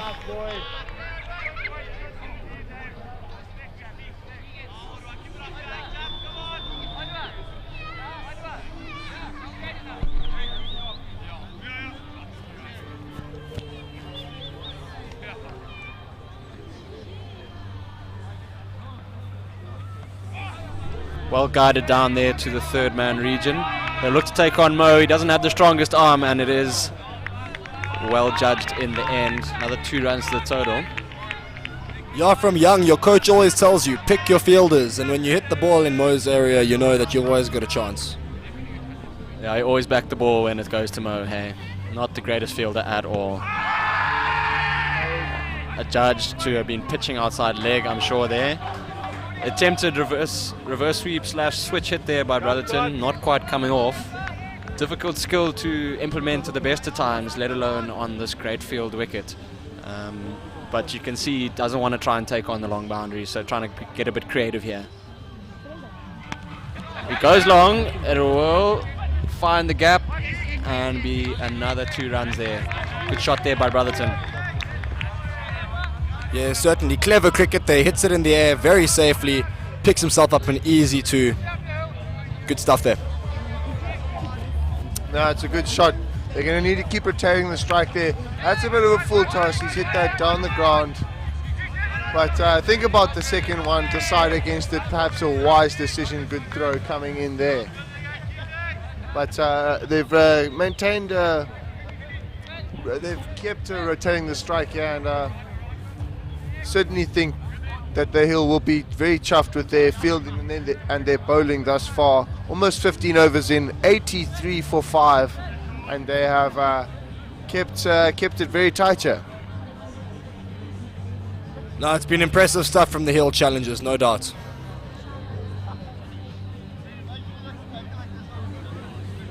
Konkla back in, has a wild heave. Oh, the keeper goes for a stumping chance, but fumbles it. Oh, he is gutted. Chris Matthews at keeper really had a good chance to get a stumping there and misses his opportunity to end the over. Konkla gone for 6 off his first. Yeah, tough chance there for Chris Matthews. A bit of a part-time keeper for the Hill, not their go-to man behind the stumps. And yeah, when the ball's turning, a bit of variable bounce, it can be a bit tricky for the keeper, but no doubt there a missed opportunity to put another one back in the shed. Hopefully for the Hill, it won't come back to haunt them, as we know that Van Niekerk can really get going. Yeah, unfortunate that Matty Mina couldn't be here to play for the Hill Challengers tonight. Big thumbs down to the maths department for that one, for making him write a test at the time that the game was happening. So unfortunate there for Matty Mina, but well, the Hill are still here to play. Yeah, unfortunately, that's the life of the student athlete here at Rhodes. Another single there, nicely run between the 2 batsmen. Yeah, it's been a goodie.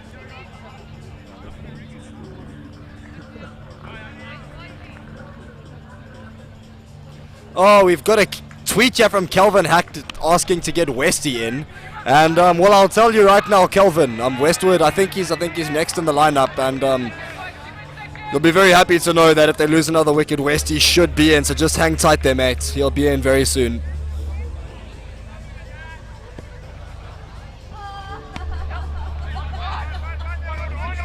Yeah, good opinion there from Mark Pettit. Stags did lose to the Hill indeed. That was a great performance from the Hill. And yeah, the Stags Development 11 pulling through there. Good effort pulling through to fight to lose by 28 runs. But the Hill really are looking strong. And honestly, any team in the semi-finals does have the potential to win this tournament. It's never been this close, Harley. Yeah, I think last Friday's result for the Stags was the exception rather than the rule. I'm sure they'll be backing themselves if they were to meet the Hill again in the final. As we saw on Friday last week, the Stags didn't have their full strength outfit, so they will be backing themselves to take out whoever wins here in the semi-final number one, provided of course they make it through their game against the Heat tomorrow evening. They do enjoy playing the Kawe Heat though.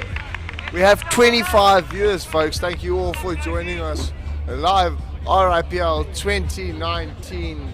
Great field, and what a pleasure it is to be here. We've got a stunning game of cricket on our hands. ADT steaming in from the Parrot end, nice and full, and that is magnificent field by Nkwanka in the covers.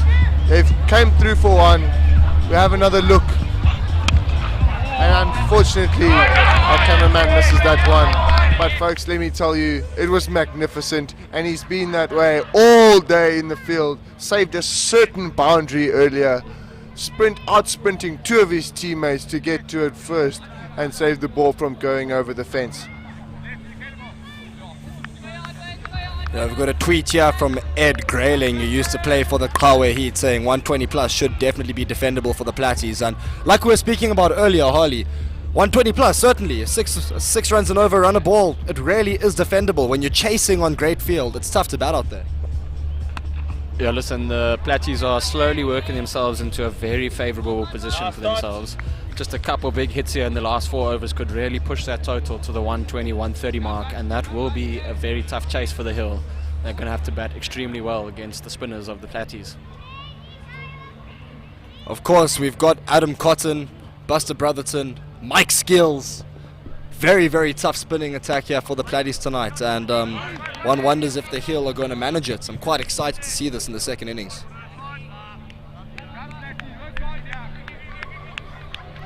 Getting their way along now, 92 for 5 after 16.2 overs, and they should get to 120 from here. Oh, and he's given him! And that is a big breakthrough here for the Hill. Timely indeed, looking to guide it down past the point boundary there. And all that it's managed to clip is his pads. And that is a massive wicket. And just to keep old Calvin Hackett entertained, here is his man, Tim Westwood, striding to the crease. Big shout out to him. Yeah, just to make you smile, Kelvin, the Platypuses captain Dan Tooley heard you and has sent Tim Westwood into the attack. And we can see he's coming in at number 8. This Platty's batting lineup really does go deep. It is their strength, and that is actually a great knock there by Calvin Ekirk. Came in when it was a bit difficult for the Platties. They had lost a few wickets, 2 new batsmen at the crease, but he stuck it out there and made sure that the Platties are now in a position to post a decent total. Yeah, Tim Westwood off a good game for the first team the other day, bowling very well.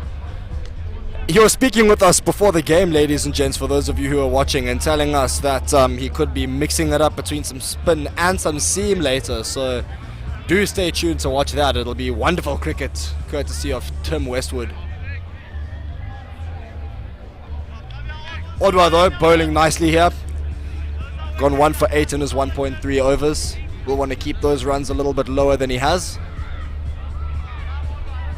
Watch out for the reverse sweep here by Tim Westwood. He is an astonishing hockey player, so very good with the flat stick.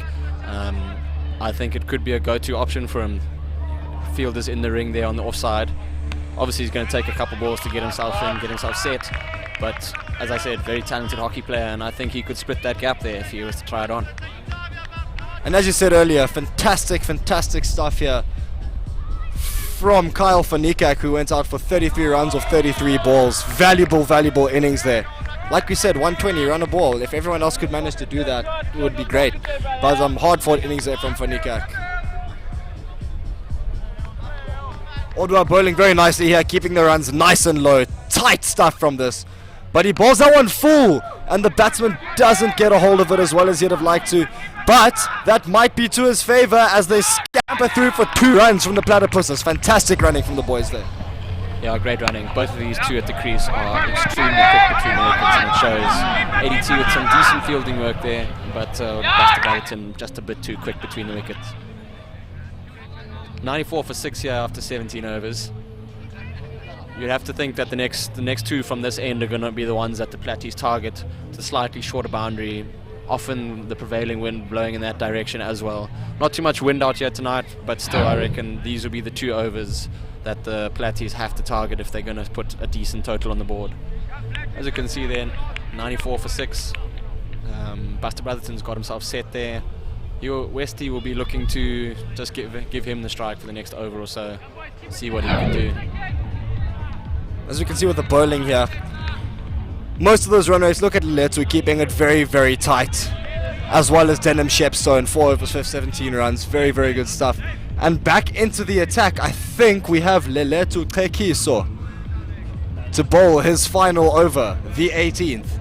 And well, let's see what he can do. We know that he can absolutely fire them in with proper pace.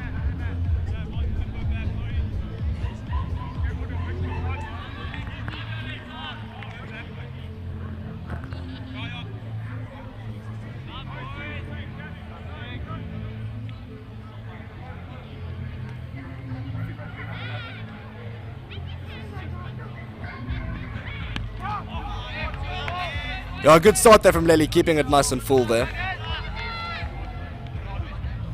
Got to get an early wicket this over. Yes, I think you're right there, Mark. Got to keep this pressure on now because Buster's in and Westy's just come to the wicket. He's still feeling a bit uneasy, not connecting there in the last ball, but he really will be feeling that he could be under pressure here if Lely can keep it tight, and if he manages to get a wicket as well, the pressure will start to pile on the Platties towards the end of this innings, and we might not see them get to that desired total of 120 runs.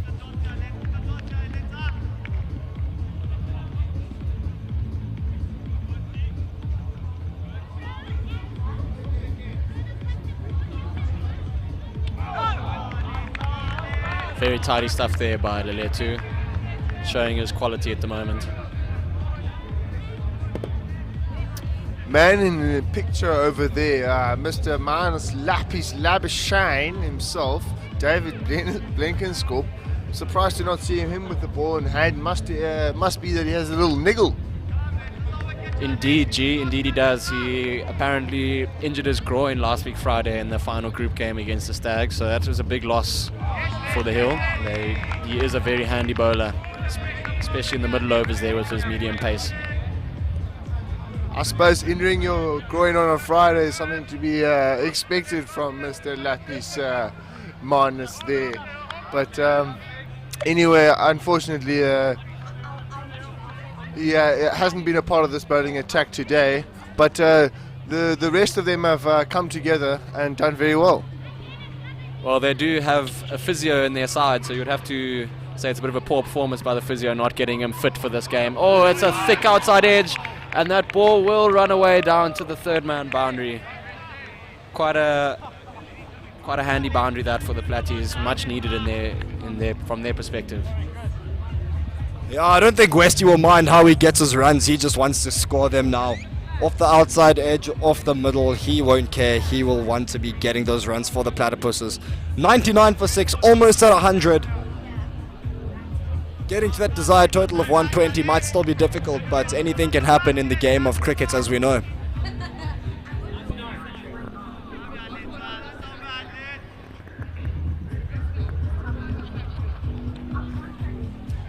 Kekiso running back into the attack here.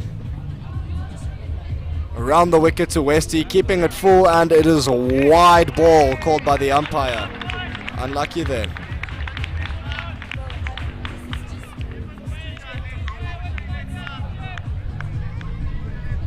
Yeah, he really will not want to be bowling those wides, Lely. We know he doesn't like bowling wides.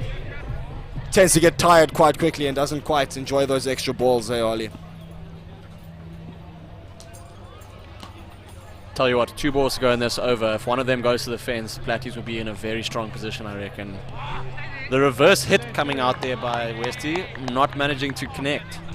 Just shows you the difficulty of batting on this pitch, especially once the ball gets a bit softer. Please keep sending on your tweets and your YouTube comments, ladies and gentlemen.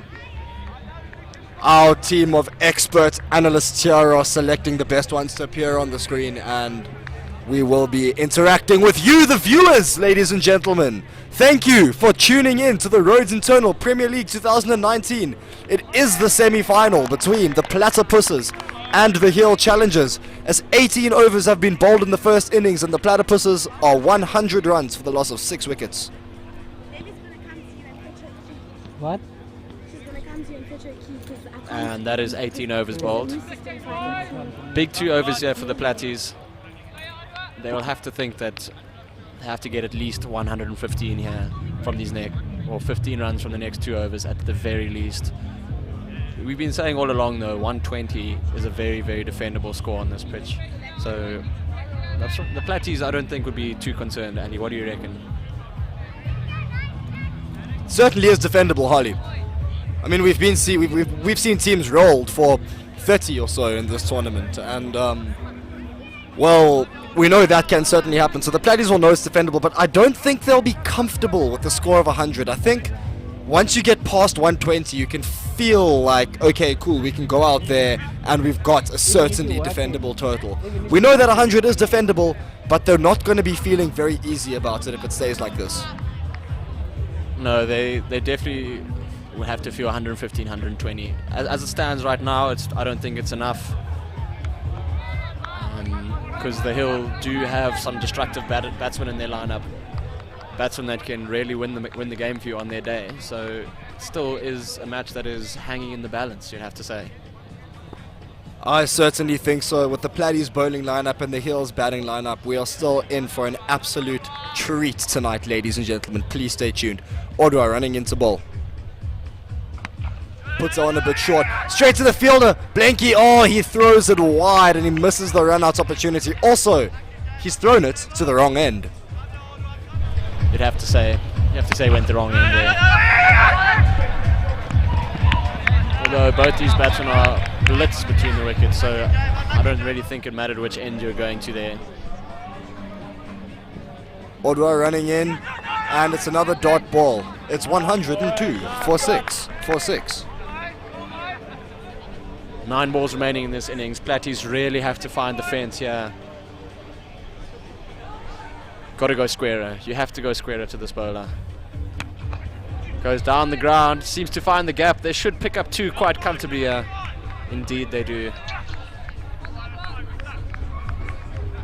Going to move their score onto 104. Final over is going to be pivotal in this first innings here. Who do you think is going to bowl it? Who tries to connect, and he'll get the single. I think they'll turn to their left arm opener, maybe try and beat the batsman for pace. Could work in their favour, could work against them, you never know. With the extra pace on the ball just might fly a bit quicker to the boundary. But we'll have to wait and see what Captain Steve thinks is the right option to go. Yeah, certainly all that risk. That can happen, and connects one there. Will be pushing hard for the second. Brotherton running, and well, they get there. 2 runs, fantastic running from the Platypuses there. You can see the replay here. Westwood showing unbelievable acceleration there to get back in time. And here we go, ladies and gents. Final over of the first innings of the first semi-final. Who will it be to bowl? It looks like they are turning to their opening man, their main man. Big pressure on a young lad, but he's a cricketer with vast experience for his age. He'll be looking to outsmart Buster, I think, who's on strike. But Buster's a wily cricketer himself, so it's going to be an interesting battle here in the final over. No doubt, we've got some spectators here in the crowd who are getting excited for this final over. And it will be Madlongolwana into the attack to bowl his last over. He's gone 0 for 21 in his 3 overs, but still hasn't bowled too badly. But like you said, when he was bowling with that hard ball and the batsman was swinging and it was coming off, well, it was just flying to the boundary. And maybe with a softer ball it might stick up a bit, and perhaps the same result might not happen. Either way, Ali, this is a critical over for both sides. First ball, he hasn't timed it, but it's been called no ball by Tyler Miller, the umpire, which is a massive call in the context of this game. A free hit to follow. And Tim Westwood here will be licking his lips. Where do you reckon he's going to aim? Leg side, no doubt. He is going to free his arms. I have no doubt about that, but I think that this lefty is going to be trying to hit a Yorker length here, and if he gets it wrong, well, Westy's got a big gap there. Oh! But doesn't make use of that gap. Looking there at square leg where we see Monty du Toit, well, there was a big gap over his head there, no one at deep square, so missed out on an opportunity there, did Westy. Buster Brotherton outside his crease here.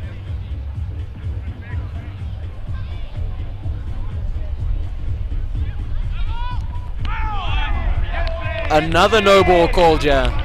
It's all happening out here, folks. Another free hit to come. This time it'll be Buster Brotherton on strike. Huge moment this in the game.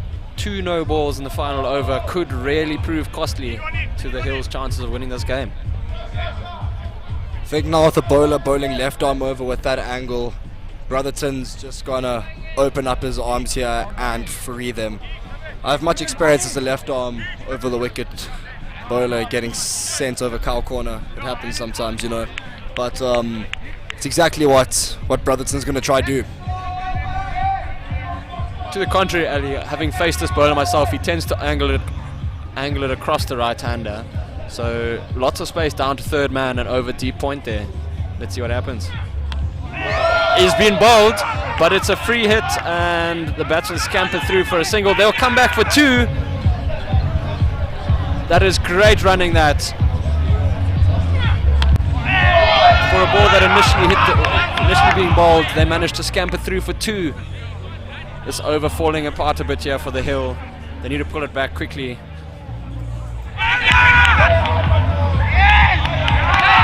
Good ball there. Too bad it was the free hit. Madlongolwana. But yeah, the Platties, fantastic running, managed to sneak a 2 there, and 113 for 6.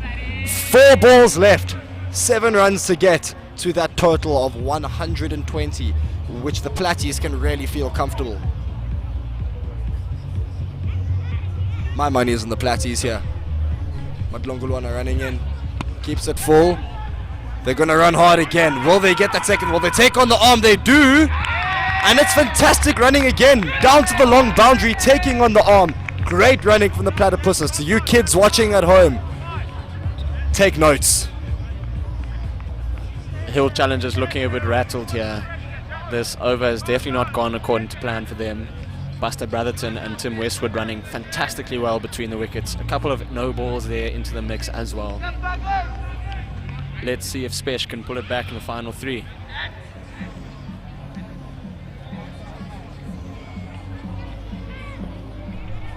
Yeah, gotta agree with you, Jay. Oh, and that's an outside edge. They'll get 1 run there, brother. It's another no ball. Umpire Tyler Miller has called. Madlongolwana will not be happy with that. Yo, that's 3 no balls in the final over, and that will be another free hit. And Tim Westwood is on strike for this one, ladies and gents. Wow. Maybe the heat of the moment getting to the young bowler here. He's given 3 no balls away here in the final over, turning into a real long over here for the Hill, and just a messenger out there to go, or change a bat.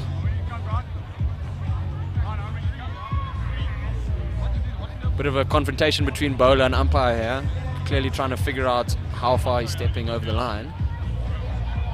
3 balls to go, and the Platties have reached 117. So you'd have to fancy their chances of getting over 120 from here, and that is a very, very defendable total. Certainly, Platties with their bowling lineup, I certainly back them to be able to do this. Free hit coming up, ladies and gents. Tim Westwood on strike. Sipesihle Madlongolwana bowling. Left arm over the wicket. Oh, he tries to do the reverse hit, gets bowled again. But it is not out. It is a free hit and they'll scamper through for a single. Cheeky cricket. Tell you what, I reckon Tim Westwood needs to go practice his reverse hits in the nets because he has not connected one from about 4 attempts here. So, bit unfortunate from his behalf. I think he needs to stop trying to do reverse hits against the pace bowlers, Ollie. What of the Dill Scoop, man? Come on. Oh, it's a great Yorker that by Spesh. Well dug out as well by Buster, and they scamper through for another single. That moves the score along to 119 for 6 with 1 ball to go. So the Platties pretty much reaching that magic number of 120, we reckon. As I said, I think 120 would be a very competitive score, and let's see how they can close this out. Another decent delivery, big shot for LBW. Umpire says no, and they scamper through for one more single, ending a run of ball, 120, 6 wickets down.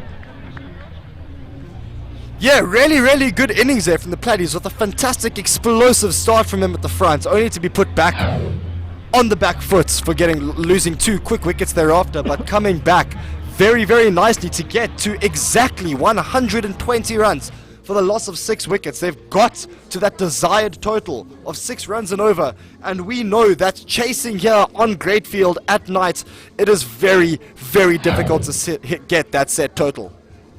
Yeah, just a quick look at the bowling figures. You can see Leletu up there, very tidy stuff with the new ball. Spesh seemed to collect a bit of tap tonight, and I think I have to say it's again with the extra pace on the ball just comes on a bit nicer to the bat. ADT also a bit expensive, but overall not too bad from him. And then the spinners tidy, as you can see, 7 overs for 34 runs between them and 2 wickets. But I think going into the break here, the Hill Challengers will be slightly disappointed with having let the Platties slip to 120 after having them under wraps for a large part of that innings. That being said, that doesn't mean they're out of the game. They've also got a powerful batting lineup. I reckon that it's going to be important how they use the new ball. They need to take on the new bowlers of the Platties while the ball's still hard, because once the Platties spinners come on, it's going to be very tough going for them. We've seen the Platties opening with Simon Webster and Nick Zimmerman in recent games. What do you think their approach is going to be with the new ball? Well, I'd be very surprised if they open with those 2 bowlers specifically. I think the Platties might try and slow it down from the start. I think that you might see a spinner opening up. But regardless of who opens the bowling for the Platties, you have to think that the Hill have to take them on in order to have a decent chance in this game. Stay tuned with us, folks. We've got a very good game on our hands still. 121 required off the next 20 overs. We'll be back with you soon. No, we're going to dispose. But you guys are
Test.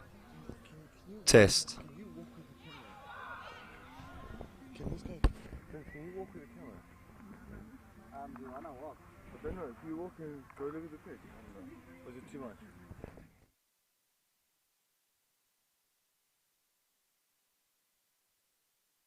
The between innings chat. Here I am with Gibruwe, and well, exciting first innings. As we were talking about throughout the first innings, at 120 was indeed a pass score which they needed to get to, and the Platypus as well. They managed to get there, and it's the semi-final stage. We know the Platties. They were in the final in 2017. They won the tournament in 2018. Got a really good innings in the first innings in the semi-final in 2019. Are they going to get to the final now? I'd have to say yes, Mr. LeBlanc. They certainly know how to win games, and they obviously know how to win tournaments. They are the defending champions. We called 120, run a ball. I wouldn't say easy to defend, but they certainly have a very capable bowling lineup. The likes of Mike Skills have been on absolute scintillating form this tournament, and I would say my money are probably, as it was the beginning of this game, on the Platypuses taking a win here. What are your thoughts? Yeah, I must say I agree. I think that the bowling lineup that the Platypuses have is just going to trump the Hill Challengers batsmen. But this is cricket, ladies and gentlemen, and we never know what is going to happen. My personal opinion doesn't mean anything's that is going to come to fruition. They've got David Blenkinsop, Chris Matthews, Steve Pettit, the absolute XP master with the bat to come in. And we know that that the Platypuses, although they really do have a good bowling lineup with Mike Skills. He's on 9 wickets for the tournament. Only one wicket behind the leading wicket takers in Jerry Posthumus and Brad van Heerden, who have 10 each. Mike Skills has got 9, and well, he's going to really push for that purple cap today. But I think despite this good bowling lineup that the Platypuses have, Hill Challengers can still surprise us. Yeah, you never know. This is RIPL 2019, and there's been a couple of surprising results already. And I think at this point, the game is still in the balance. Who knows what could happen? It's RIPL 2019. Thank you all for tuning in. We've been looking at your comments, and we really appreciate your support of the Rhodes Cricket Club. And yeah, I'm sure you are looking forward to the next 20 overs just as much as we are. Oh, certainly. I think it is going to be scintillating stuff, as you said. I've tried to call Brad van Heerden over, but he's not keen, unfortunately, walking away. As I said, the leading wicket taker previously. I think he's a bit camera shy, ladies and gentlemen. You'll see him in action tomorrow night for the Royal Sags, alongside myself and Guillaume Brouet, of course. But it is not about that right now. It is about the Platypuses and the Hill Challengers. It is the first semi-final of the Rhodes Internal Premier League 2019. Please stay tuned. We will have the second innings up in 5 minutes.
And we are back in the commentary box, folks. A very entertaining first 20 overs. I think the Platties will be satisfied with 120, defending 120, and it looks as though our opening batsmen for the Hill today are going to be David Blenkinsop. Yeah, they've sent out David Blenkinsop probably to have a big dip at the beginning. He's carrying a slight niggle, so maybe running between the wickets isn't going to be a strong point. It's a great start there by Simon Webster. Good pace shown by him. And he's clearly got the Platties all psyched up here. You have to feel like the Platties are on top at the moment. They've got lots of energy in the field. And the first 6 overs here for the Hill are going to be pivotal for them. Make use of that new ball while it's hard, while the ball's coming onto the bat. And there we go. That will be the first boundary of the innings. Great initiative shown here by the Hill. 4 off the second ball. Mo Sunday may not be the greatest fielder, but he can definitely hit the cricket ball. One of the top 5 leading run scorers in this tournament, so he'll be wanting a big performance from himself, and I'm sure that Hill will be expecting big things from him tonight if they are going to get through into the final.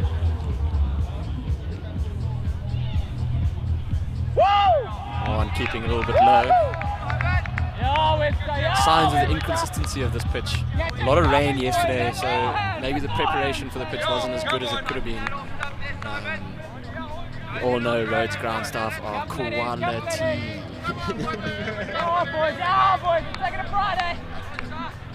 Absolutely punished if you drop it slightly short on this pitch. The ball just sits up. They call it the farmer's short arm jab. Just ping it over mid-wicket region. But here he is, David Webster. Excuse me. Simon Webster rather comes in, and another good delivery. Good comeback this by Simon Webster after going for a boundary on his second ball. It's important now how he finishes this over. Mo will be looking to take him to the cleaners. Bit of extra bounce on that one. So clearly a lot of inconsistencies in this pitch, making it very difficult for the batsman to get going here. And that's a good start by the Platties. Interesting to see who comes into the bowling now. Looks like it could be a little bit of Ross Daly. I do expect David Blenkinsop here to have a dip here.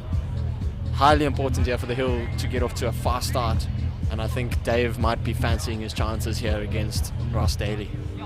What do you think of the possibility?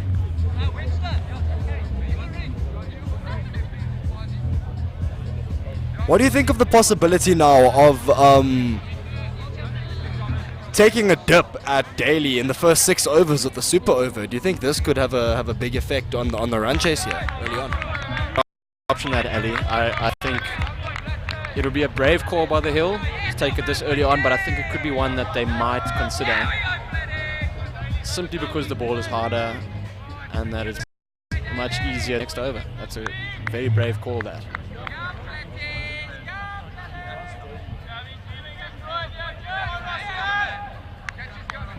You had to feel like it was go time here for the Hill. You can clearly see they're taking the initiative early on here. And it looks like Ross Daly could be on the receiving end of some punishment.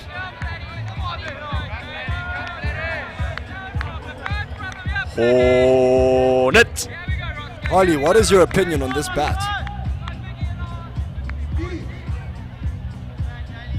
Lovely, lovely bat this, Ali. You can clearly see that was straight out the middle.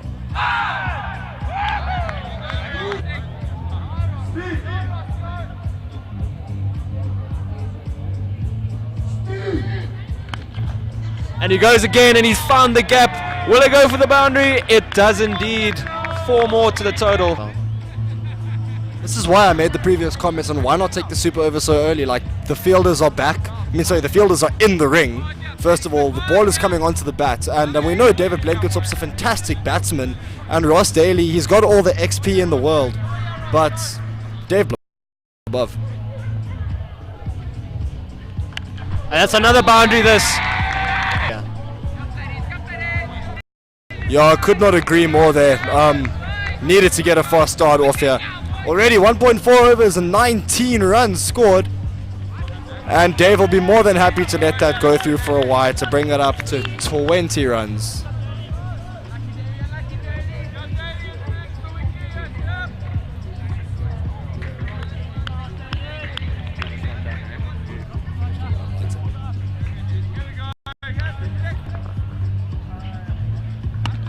Dave Blenkinsop gets to the back foot there and will send that down to long off for a single. Struggling through for a single. Struggling with a groin injury is Dave Blenkinsop. Obviously sent into the top of the attack to deal some destruction like he has been doing, and well, clearly it's paying off. Let's see how long he can keep doing this.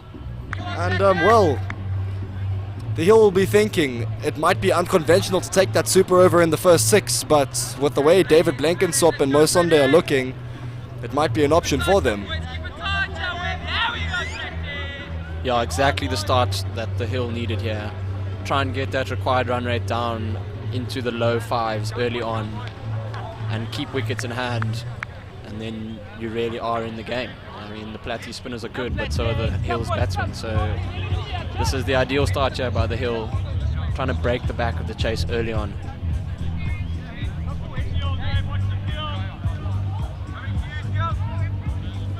Great field looking very green after these past few days of rain, and nice to see, of course.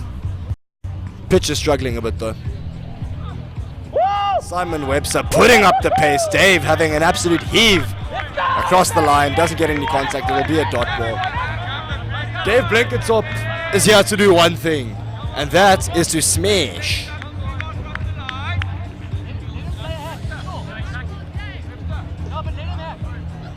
Yeah, old Lapis Labuschagne only knows one speed tonight, and that is full speed. Can he keep it up though? It's not an easy pitch to maintain this sort of strike rate, but he is a talented batsman, plays for the Rhodes first team, so he'll back his ability. But then again, so does Simon Webster.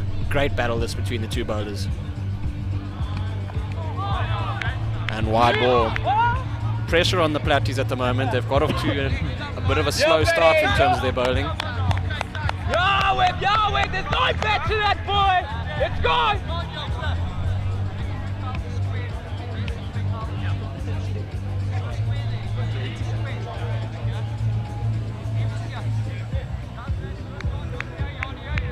What of the Dill scoop here by Mr. Blenkinsop? We've seen him play it lots of times before, but will that groin inhibit him from doing such things?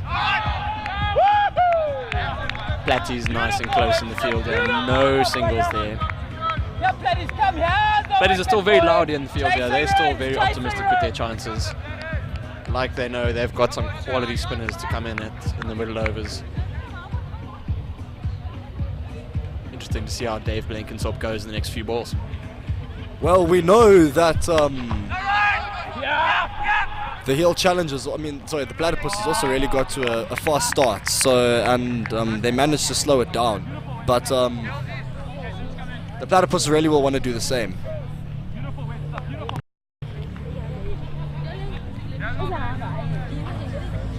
Just a reminder to keep that, keep your tweets and your comments flowing in, please, ladies and gentlemen. Mark Pettit getting involved again, talking about throwing away a good fielding performance there. Top quality band streaming in from our viewers there.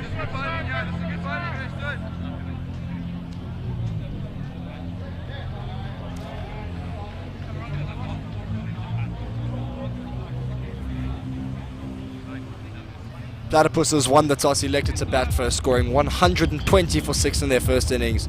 Hill Challengers looking to chase that down now, another dot ball. David Blenkinsop having another wild swing at that delivery, not connecting. And it'll be a dot ball for Simon Webster. Great over from him so far, only 3 runs conceded off it. 1 ball to come. You can see Dave Blenkinsop here lining up over point and cover. Fielders are up in the ring on that side. Simon Webster does tend to get that away shape, could help him with that shot. And he does it successfully. Great use of the pace on the ball there by Lapis Labuschagne. And that is another boundary. An ideal end to the over for the Hill. Yeah, well, they're going at just over 9 runs and over here, and it's a fantastic start here from the Hill Challengers. And they are really making a good statement, and they want to be in this final. They want to be there in their extremely yellow kits. And, well, they're certainly putting up a really good fight so far. Blenkinsop on 20 runs off 10 balls. And I tell you what, ladies and gentlemen, on a field like Greatfield, that is even more impressive than it seems. Couldn't agree with you more there. He's got them off to an absolute flyer and definitely in with a very strong shot. I think definitely underdogs coming into this match. But look, they've held their own in the field. And now with the bat, David Blenkinsop giving them an absolutely ripping start here. Let's see what they can do. Mike Skills into the attack with already 9 wickets to his name just this tournament. Yeah, it's showing the pressure's building on the Platties here, bringing in their spinner now so soon. Mike Skills though, he's been destructive this tournament. He's taken 9 wickets. He's third in the log for the most wickets taken, and only needs to get 1 to equal with the top front runners there. Scampering through for a single, and they will make their ground there, Mo Sonde and Dave Blenkinsop. Good start from them so far. Mike Skills conceded 1 run off his 2 balls. He's going to be vital for the Platties today. That's correct. Let's see what he can do. Only 2 balls in, just a single. On the penny once again. There's a mix-up at the non-striker's end, but the throw came in like an absolute lollipop, and they've actually come back for a bit of backwash. That's 1 for the scorers. Thank you so much. With an overthrow, and I think the Hill would be happy with that. They'll take anything that can come their way. Oh, very much so. Skillsy running in again. 30 runs of the first 24 balls of the innings here, and they'll run through again and get that bye run. But like you said, G, the Hill will be happy to take their runs in any way that they come, any way, shape or form, and 121 runs to win. It's a fantastic start to be on 30 runs off the first 3.3 overs. Blanky getting a hold of that one, but just for a single. But good rotation of the strike here off Skills. That's something we haven't been able to see from the batsmen recently in this tournament, is that they haven't been able to effectively change strike when the spinners have been on and bowling well. And that might be something the Hill Challengers will be targeting tonight. And that is the end of the over. Platty's pulling it back just a bit with Mike Skills there. Here's a look at the batting lineup here for the Hill Challengers. Obviously the big hitting power of Chris Matthews to come in next, and then Fisher and Shepston. So there is definitely batting to come. They bat all the way down there to ADT and M. Dutoy, you'd have to say. So plenty of batting here to come from the Hill, and they've got off to a great start here. Current run rate at 8 and over. They'll want to keep it going at this rate throughout the power play in order to not put as much pressure on themselves once the slower bowlers come on. You say they bat down to Monty Dutoy, but I've seen Leleto Klekiso edge a wonderful 4 through the slips before. 89 runs needed from 96 balls. It's gone down to less on a run and over, of course, starting at a run and over to win. And good start from the Hill. Listen, I think Lely Tubby's favourite shot is the leave, and I'm not sure that's going to help the Hill too much tonight. So that's why I said they bat down to M. Dutoy. Beautiful Webster, here's your man. But the Platties have pulled it back nicely here after a blistering start in the first couple of overs. But that one's gone over the top of point. 1 bounce to the fence. Lappies Labuschagne playing an absolute blinder of a cameo at the start here. And the Platties will be starting to feel a bit of the pressure. You can see it in their posture on the field. Lost a bit of energy. Definitely under the pump at the moment. It looks like the decision to bring in Dave at the top of the order has really paid off. It's been an explosive start. He scored 26 runs off 14 balls. And well, he's really set the Hill going on their way now. Wickets in hand. The runs are ticking down. The Hill will be fancying their chances here. Wonderful display of cricket from Dave Blenkinsop. Simon Webster coming into bowl again. What can he do to fix it now? Keeps it full on Dave's legs, hit it to square leg, and it'll be a dot ball. Yeah, like I said, great battle between these two first-team players for Rhodes. No love lost between them. Who will have the final laugh? 3 more balls in this over. Will it be Simon Webster or Lappies Labuschagne? Oh, very close there, but nothing to it. And as you can see there, current run rate just about 8, and the required run rate is staying around 5.5, and they'll be definitely happy with that at this point. Remember, they're targeting just a runner ball 121, or just above 100, a runner ball rather. Here is Webster from the South Street end, right into that block hole. Good delivery, picked up by mid-on for no run. After being sent for that boundary in the second delivery, Webster really has done well to bring this over back.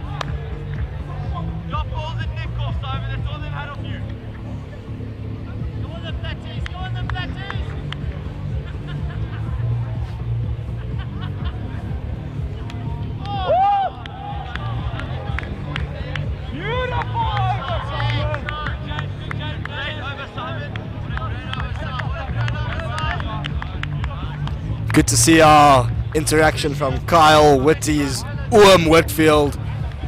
Up the mice, yeah, come on the mice. Had a really good effort in the tournament this season, did the Danger Mice. Winning the wooden spoon they did the other night. Coming 6th, propping up the table there. And a lot of gees in the mice, must be said. Great gees shown by the mice. Maybe they need to spend a little less time in the liquor store and a little more time in the nets for next season. But ultimate gees shown by them nonetheless. No run once again. Mike Skeels into a second over. Platty's using him quite extensively here in the power play.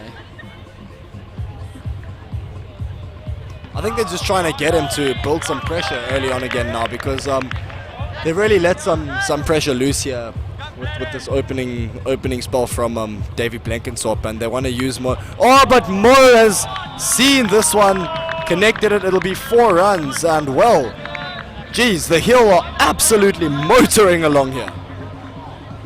What will be of the most concern here to the Platties is the fact that they haven't picked up a wicket. So 40 for no loss in the 6th over here with no wickets down. This has been, I think you could say, the perfect start for the Hill. They couldn't have asked for anything better from their first 6 at the moment.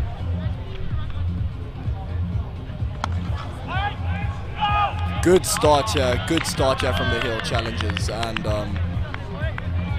dot ball there. Mike Skills will be feeling the pressure after that shot. He's not used to getting hit for boundaries in Great Field. He's more used to taking wickets. Oh, this time he gets sent, and it's gone for 1 bounce, and it'll be another 4. Uz Muhammad on the boundary picks it up. Good fielding there from the fielder, trying to get there for the 6 to catch it one-handed and catch a grand, but unfortunately that was just a 4 for the spectators. Mike Skills taking a little bit of flack here for one of the first times in this tournament. Interesting to see. But that's another ball just played into the offside, and there'll be no run. But another very good over from the Hill Challengers with 2 boundaries. Blenkinsop with 26 of 18, and Sunday having found the boundary in this over. He's on to 14 of 18 deliveries. A very, very solid start here. That's the first power play done. 44 for naught after 6. Not sure who they're going to bring into the attack here. It looks like they're bringing in Pies. Adam Cotton is coming into the attack. Yeah, very good call to bring him into the attack. He's a fantastic off-spinner, finger spinner, true British man, enjoys his English breakfasts quite obviously. And fantastic cricketer, of course, too. Does his trade for Southwell, I think it is, the Bucks. And very, very useful cricketer for their first team. So, works at the Wyvern at Kingswood, and, well, very useful right arm off spin, Pies, as they call him. I expect a use of the feet here by Dave Blenkinsop. Try and make it a full toss so you can target that square boundary. Pies is not afraid to give the ball some air.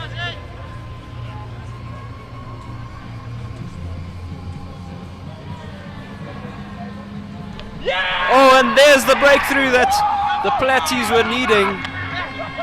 Bowl him a pie and you will get a wicket. Look at this replay, keeps it full. Dave Blenkinsop going in for the reverse sweep, misses it, and Adam Cotton says, "You miss, I hit. I offered you lunch and you said no, mate. Thank you very much." David Blenkinsop, fantastic innings, 26 runs off 19 balls. Really what the Hills Challengers needed for their start. Yeah, the perfect cameo there by Mr. Blenkinsop.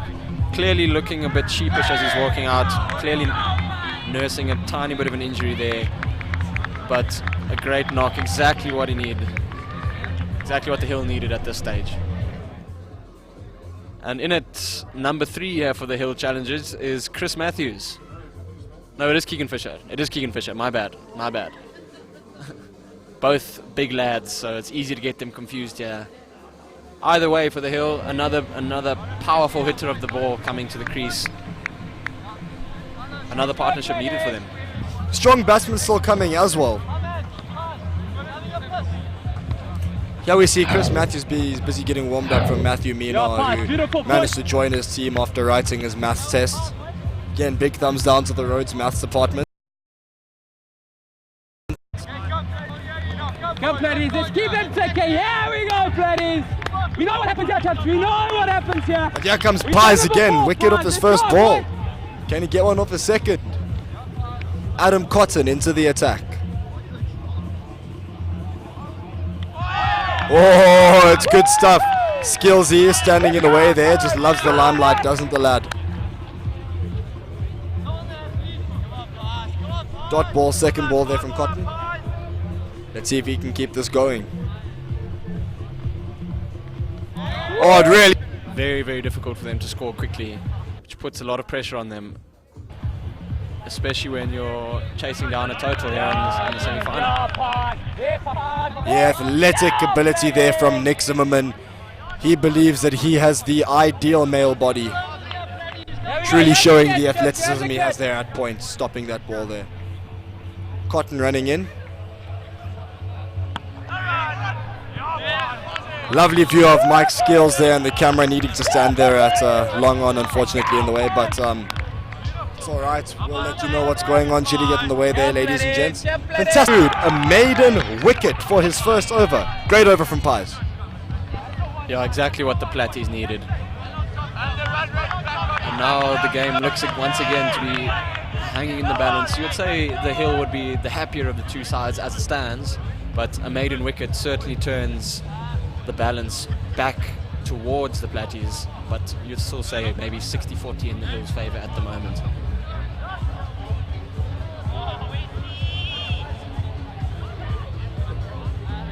It'll be interesting to see who takes the role of aggressor here in this partnership, with Keegan Fisher obviously taking a bit of time to get his eye in. Mo Sunday's been there since the beginning, so maybe he'll be the one to try and push the button here as Tim Westwood comes into the attack. Left arm orthodox spin coming in.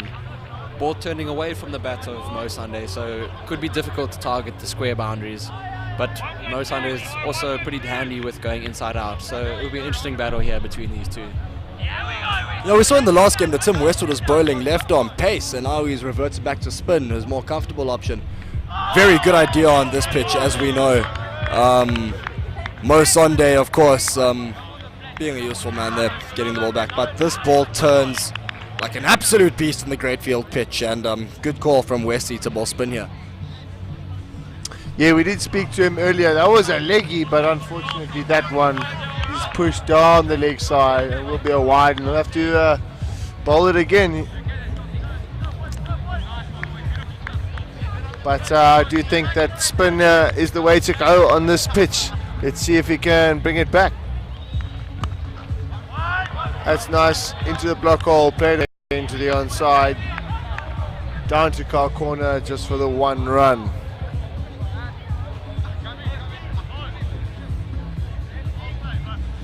Surprised we didn't see Westy come up batting order. He went gone to be not out with the bat earlier, if I'm not mistaken.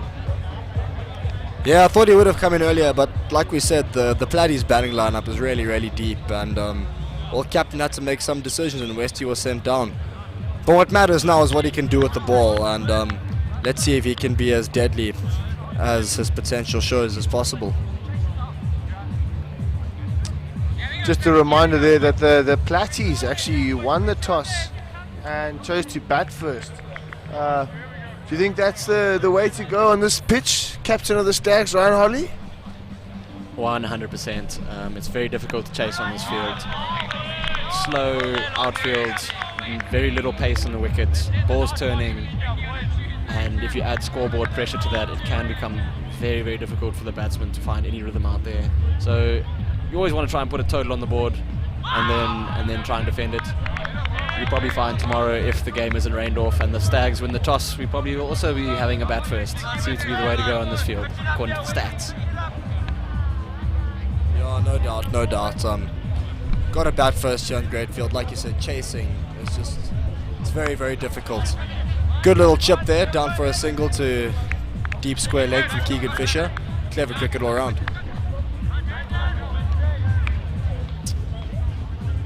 Yeah, just the 74 needed of 73 deliveries. When they started, they had to score a run a ball, and they still do. I think they've done well. That cameo, another good delivery there from Westy. Well kept out. You really got to respect the good bowling. But at 47 for 1, I would call this one at about par. Still a lot of runs to get, and as you said, the scoreboard pressure really does pay have an influence over the mindset of the batsman. Yeah, well, they're keeping it like a set run a ball so far, pretty much. They just got to keep this going, but I fear that with Platy spinners coming on and putting on the pressure like they have been, the heel might struggle to upkeep the run rates as well as they would like. Pies into a second over after a wicket made in first over, and he starts with another dot ball. That's 7 dot balls in a row for Adam Cotton, aka Pies. Can he serve another here?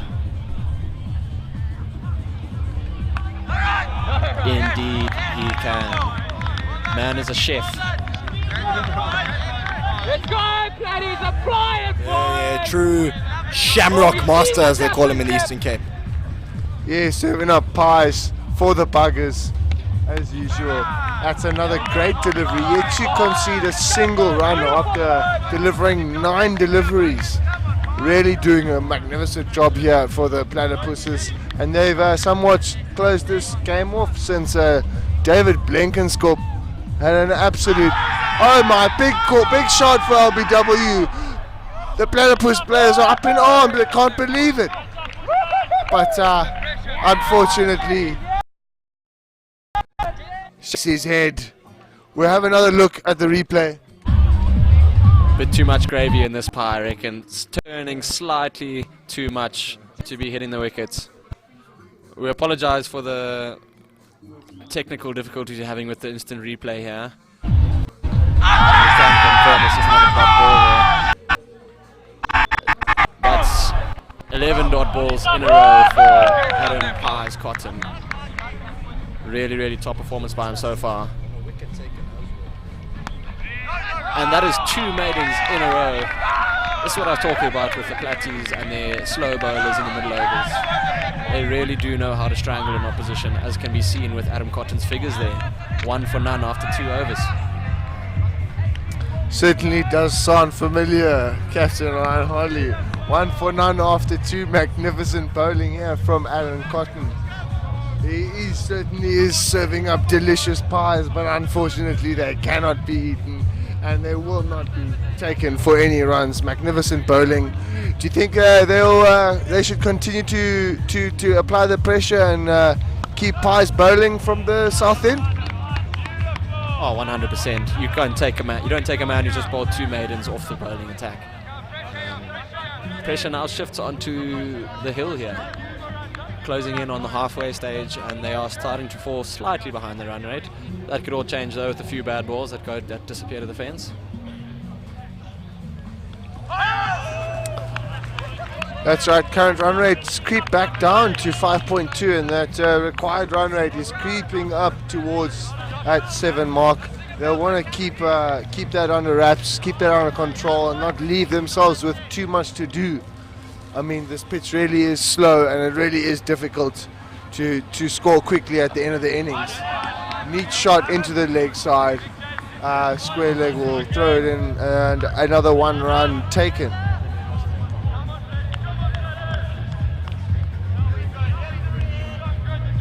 Yeah, the spin really showing its strength here on Greatfield. If you're bowling a good line and length, it's going to be very difficult to get away.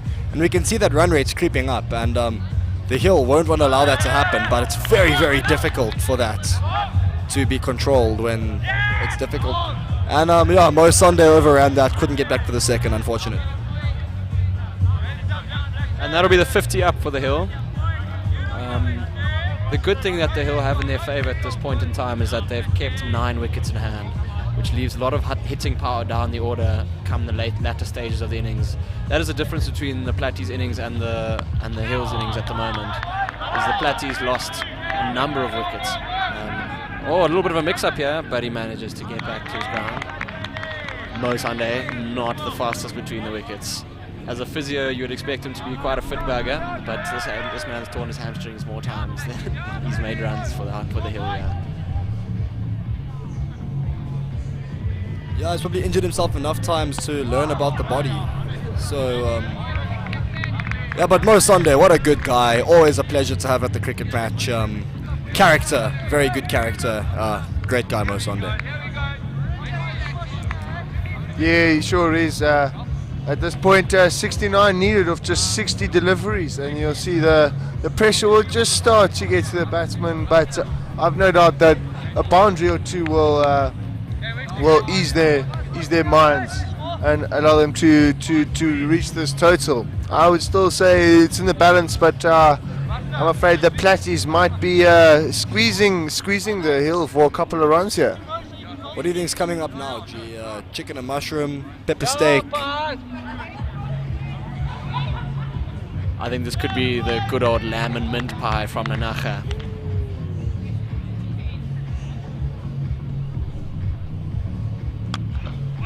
And that is a 13th dot ball in a row from the spell from Adam Cotton. This could be a match-winning spell at this point in time.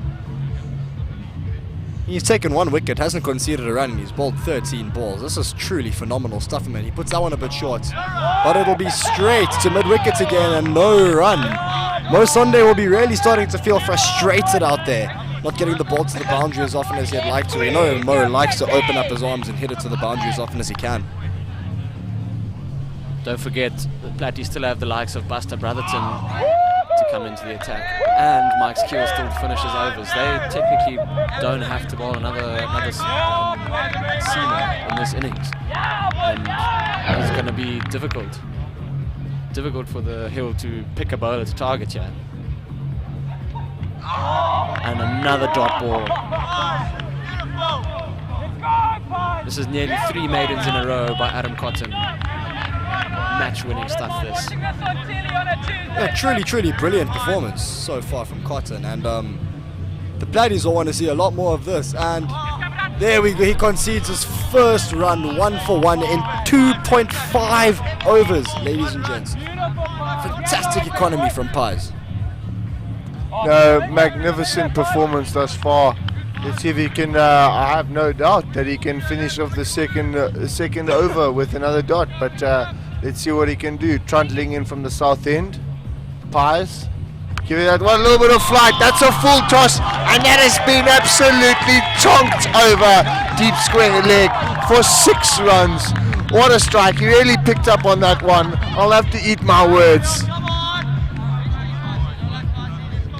Yeah, Pies there maybe serving up a bit too much on the flight side, and Fisher absolutely capitalizing, sending that one over the deep square boundary. Unfortunately, none of the crowd over there were quick enough to react to the catch-a-grand. Bugs are too invested in the cricket, but looks like a change in bowling here. Buster Brotherton into the attack, quality spinner himself. Maybe a bowler that the hill can try and get after here. He does toss the ball up quite a bit, so he will get turned, but he'll also allow Mo Sunday to try and get underneath him here. Yeah, short boundary to his leg side. He goes for it. Oh, he gets some bats on it. They're going to push through for the second. Mo isn't running too quickly, and they'll only manage 2. Other batsmen at the crease might have managed 3, but Mo will be happy to get the 2 and come back to retain the strike. As I was saying, the short boundary is on his leg side, and he'll certainly be targeting it.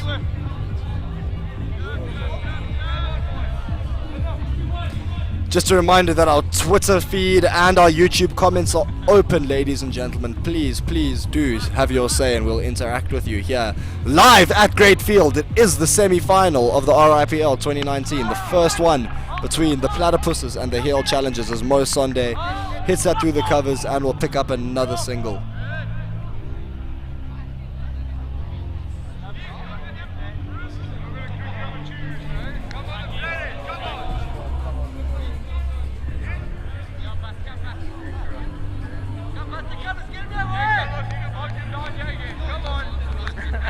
Yeah, thanks for your contribution, Colin Fletcher. Cricket is a lacquer game, Oaks. I completely agree with you there. Absolutely love us some cricket on a Tuesday night in the RIPL semi-final. Has a swipe at that. Does Keegan Fisher, and it'll be a dot ball for Buster Brotherton. Platty's really showing how valuable spin can be on Great Field. It's the only way to go, Ali. One thing you can notice from the side and up here, which is a bit different from previous pitches in the past, is there's no sheen coming off the wicket. It looks very, very soft, so spinners must be turning at a mile up there. Another dot ball.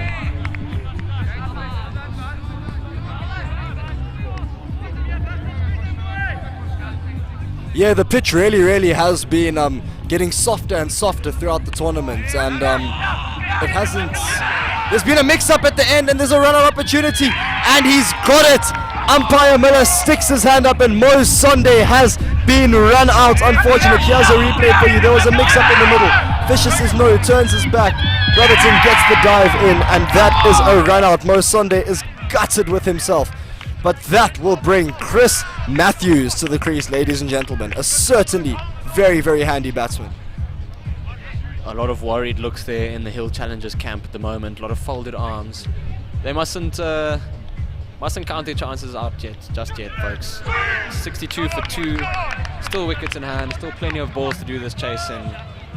But run-outs in a chase do tend to have a cataclysmic effect on the batsman's momentum. So for the 2 batsmen in the crease now, both big fellas, both can hit the ball quite a long way. They'll have to get that run out their minds, because running between the wickets now is going to be crucial. Cotton coming in now for his 4th over. He's gone 1 for 7 from 3 overs. Champagne cricket from the man. Very good stuff. Only been sent for that 1 hornet. But other than that, really good. Platypus is trying to keep this run rate down now. Buster Brotherton bringing it back very nicely in that last over. Picking up that run out and only going for 3 runs. And Chris Matthews will be facing his first delivery up against Adam Cotton, his old teammates from Southwell.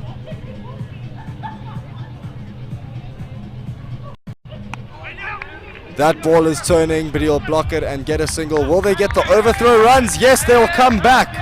And Chris Matthews will pick up a double, and the Platypuses will not be very happy with that. Captain Dan Tooley doesn't look pleased at all. Overthrows, free runs, you do not want to be giving them to your opposition. Not at all. But Adam Cotton will be looking to pull it back.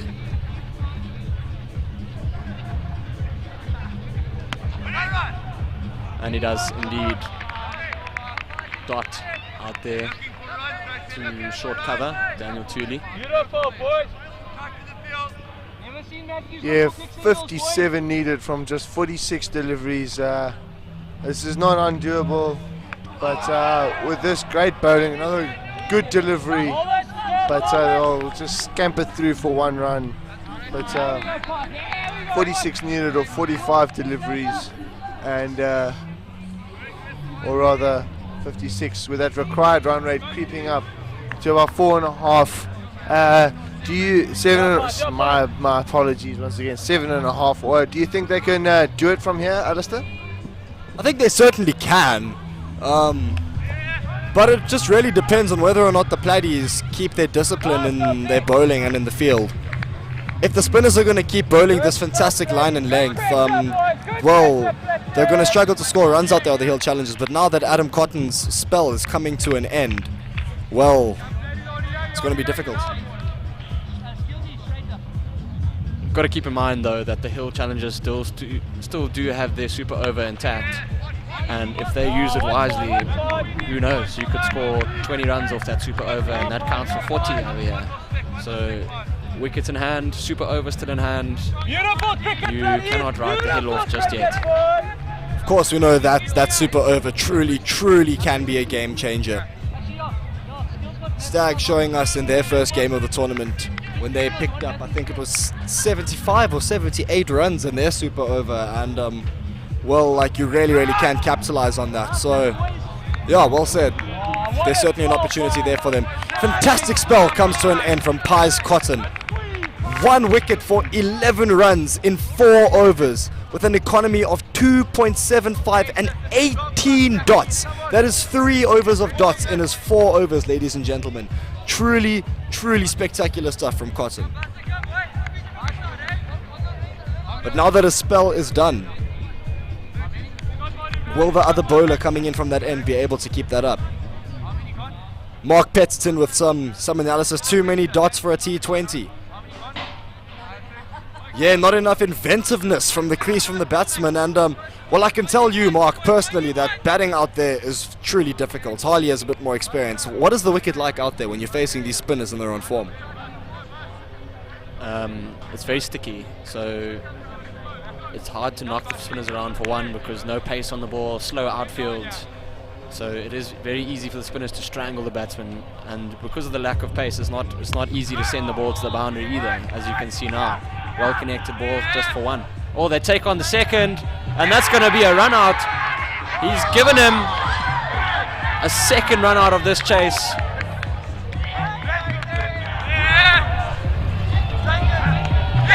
Oh, great glove work there by Daniel Stoltz. Well. The Hill really are starting to feel the pressure now, as Fisher has to find his way back to the pavilion. New batsman Denon Shepston with a lot of work to do, and the Platties are feeling right on top at the moment. As you can see, Keegan Fisher 11 from 25, not really finding his rhythm out there tonight. Strike rate of less than 50. Yeah, unlucky from him. But maybe it's a blessing in disguise for the Hill. Get someone in there who's timing the ball a bit better. Yeah, possibly. Maybe Denham can come in and, well, he's a really good leg spinner. He showed his skill out there today. Maybe he'll be able to handle the spin a little bit better with his experience. And,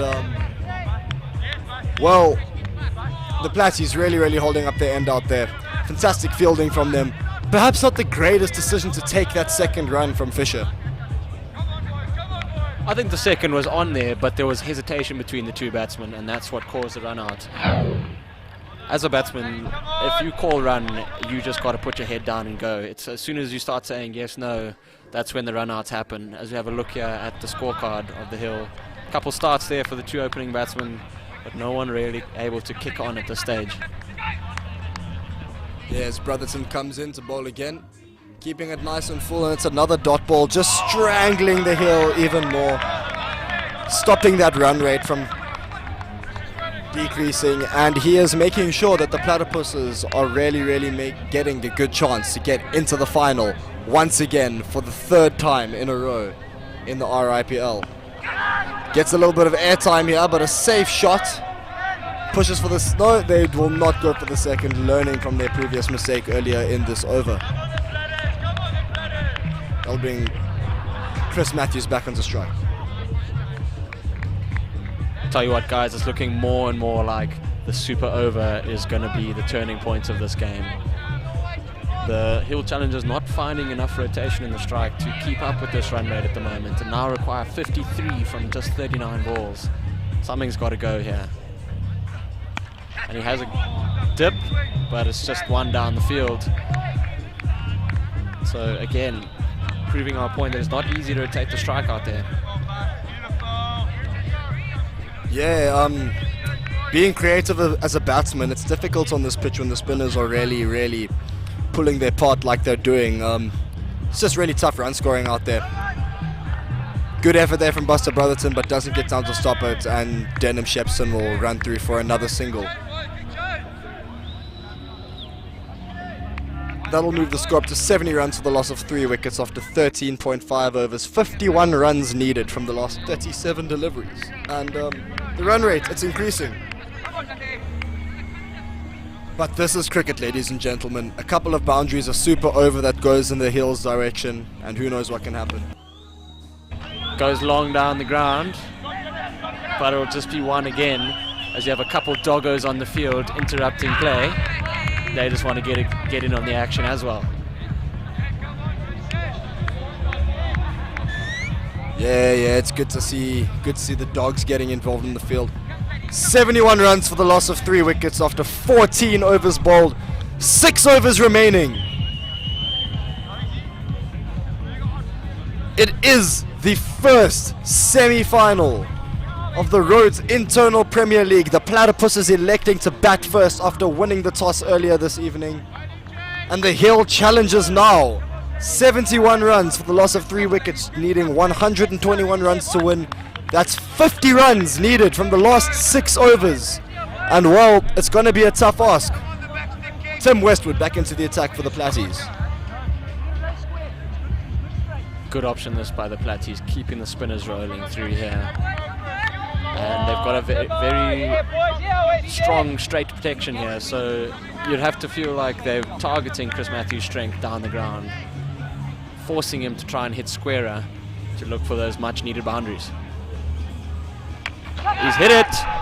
Doesn't look like he's hit it clean enough, and it's going to land safely. Good effort there by the fielder down the cow corner.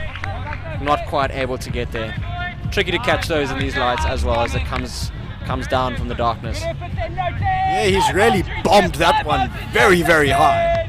And tough chance, especially running in. Doesn't quite get there. 2 runs for Chris Matthews. Westwood in again.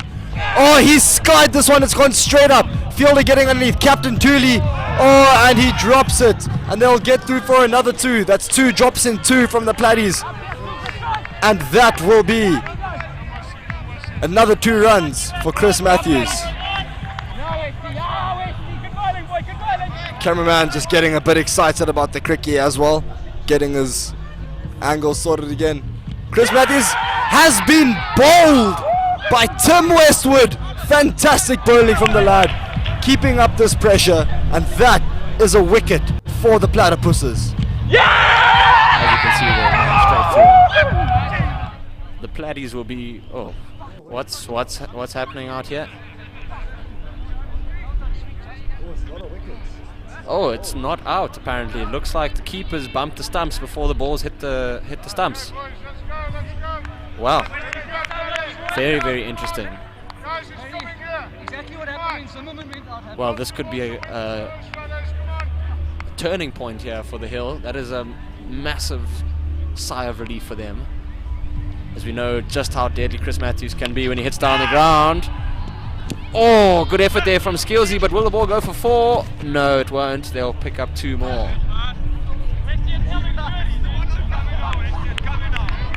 Tell you what, that's 3 chances given in this over, and none of them taken. Will the Platties live to rue these missed opportunities? No, they just might. We know what Chris Matthews is capable of, and if he can keep going here, well, the Platties really will not. Oh, it's gone short. Matthews says thank you, but it's gone high. Straight to the fielder, who takes a great grabber down there at the deep square leg boundary. Nicholas Zimmerman with a great catch. He puts it short, hits it really high, does Chris Matthews, as we can see there. And Nick Zimmerman with a great catch there. He must be really relieved. What an athlete, ladies and gentlemen. What an athlete. Chris Matthews playing a dangerous sort of innings here. Lots in the air.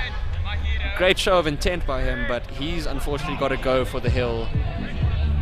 Very tricky situation for them to manage now, as the skipper walks out to bat. let's see what the big man can do. Yeah, well, he was giving them a catch chance almost every ball there, and one of them was bound to come off, and Nick Zimmerman being the one to take a grabber. And it is the captain, Stephen Pettit, who walks in. He needs to play a captain's innings here if he wants to see his team get through to the final. Certainly does, and he has a very, very tough task ahead of him. Let's hope he will be rewarded for all the long hours and very hard work that has led to us having the honor of live streaming these matches. And here we are, 44 from 31 needed, and Steve Pettit just having walked to the crease. Shepston just having got there, a very tough ask for the batsman here.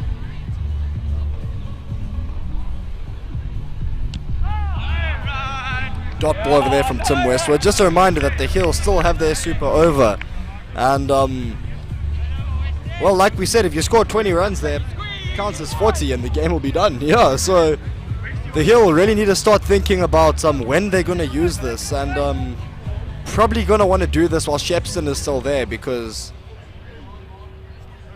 although the batting to come is not necessarily the worst batsman in the world, we'd prefer to have Shepston there to be able to clear the boundary if possible.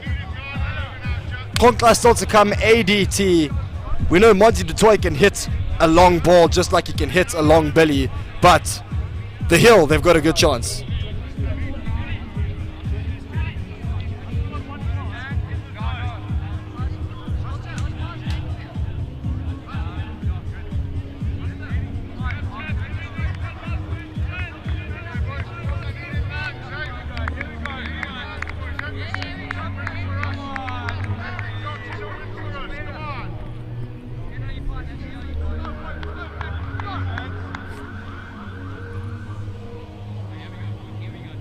Into ball, Buster Brotherton for his third over. Oh, looking for the possibility of the man-cat. I just don't think Steve was ready there, chaps. I don't think it was as deep as that. Stevie here with long levers. Can he do it for the Hill? It's going to be tough against the ball turning away from the bat. But a captain's knock required here. He needs to send a few downtown. Really would like to see Steve get hold of 1 or 2 here. It's a full toss. Gets through for that single though. And as you can hear, ladies and gentlemen, the crowd are going wild here. It is close, exciting cricket. We do not know which way this game is going to go. Are the Hill going to chase it down? Will the Platties restrict them? Stay tuned and find out. That's right. 2 balls going over the fence here at Greyfield, and 4 of them going for 4 runs. Or rather 7, my apologies. They've kept their extras down today, but let's see what Brotherton can do here. Oh, another very good delivery, but Shepston can't do anything about it. Another dot ball, and the pressure continues to mount. I dare say the Platties are firmly on top. Required run rate up past 9. And they'll scamper through again for another single, but I'm afraid singles just will not do it from here. I've said it before, Oaks, and I'm going to say it again. It is honestly going to come down to how well the Hill do in their super over. I don't think they have it in them to maintain the required run rate through all 4 overs remaining after this one, but they only need to take on the super over and score 20 runs from it, and that'll be the game for them. So yeah, still a shout here for the Hill. Yeah, we've got a Twitter shout out from @Marina57028244. Thank you, Marina, for getting involved in RIPL11 all the way from Middelburg. Must be supporting David Blenkensop from Middelburg, the Hill Challengers. Lapis shine! Got some fans out there. Very good to see, and that will bring the end to the over. And the Hill Challengers, well, the run rate's creeped up to above 9 to the over. They're going to need to start swinging some willow if they're going to see their extravagant yellow kit in the final. That's correct. As we can see there, Mr. Blenkenskop did very well up front. 26 of 19 deliveries. Mo Sande also did well, slightly slower, but since then the runs have really dried up. And they certainly do face an uphill battle here in this run chase. Yeah, certainly they do, G. Westie's back into the attack here. And at 79 for 4, well, let's see what they can do. Shepson on strike. Oh, it's a fantastic length from Westwood, cramping him for space. Look, the batsman has to be going over cover here. He's got to be going inside out to have any sort of chance of finding the rope here. Let's see what he has in store. He tries but can't find the gap. Ooh, close shot there. Stevie P nearly not making his ground. Umpire wasn't well positioned, you have to say, but he did have to react quickly if he was going to be in the right position there. And that broken finger is really affecting his mobility out there, but I think Ngugi has done a good job thus far. That 16.1 overs gone, 79 for 4 are the Hill challengers.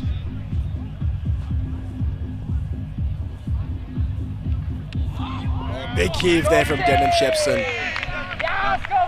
Not getting any contact, and well, 42 runs needed from 23 balls. The Platties look like they could be plain sailing from here, but that super over is still in the pocket. And if they use that effectively, well, we do know what that can be, what that can mean. Yeah, the reverse sweep comes out, quite a dangerous option at this point, and they only get one. I'm not sure it's worth the risk, but needing 41 of 20, it's 12 and over. I dare say they're going to try whatever they can to get these runs. 2 balls left in Westie's over here, and only gone for 15 in his spell thus far. Done a very good job. He's mixing it up, and just a little bit of flight. The ball's doing a lot off the surface, and he's very, very difficult to play, as we've seen throughout this whole game and this whole tournament, in fact. Yeah, certainly so. Steve Pettit getting a connection on that. Will he push for that second? Is he going to take on the arm? No, he chooses not. Oh, it's a horrible throw. But and there will. Poor fielding. Will that get to the boundary of the side? No, it will not. They're going to push for that third. No confusion in the middle. Running between the wickets from the Hill Challengers tonight really has been subpar, and it's cost them. Definitely. 2 run-outs in their chase has made this a much more mammoth task than it was looking at one stage when they got off to an absolute flyer. But as we were saying right from the beginning, the Platy slow bowlers are especially good at strangling the opposition. Oh, mix up again here. Oh, if only the throw had been a little bit better. And the batsman survived. Yeah, it takes the captain Pettit quite some time to sprint, turn around, change direction and get back. So proper opportunity missed there for the Platties to get him out.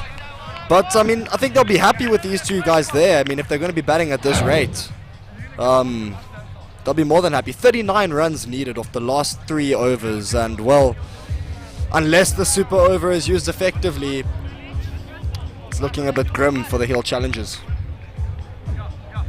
Indeed, indeed. It looks like it's going to be the main man, Mike Skeels, to come on the ball now as well. Not an easy man to take on the super over with.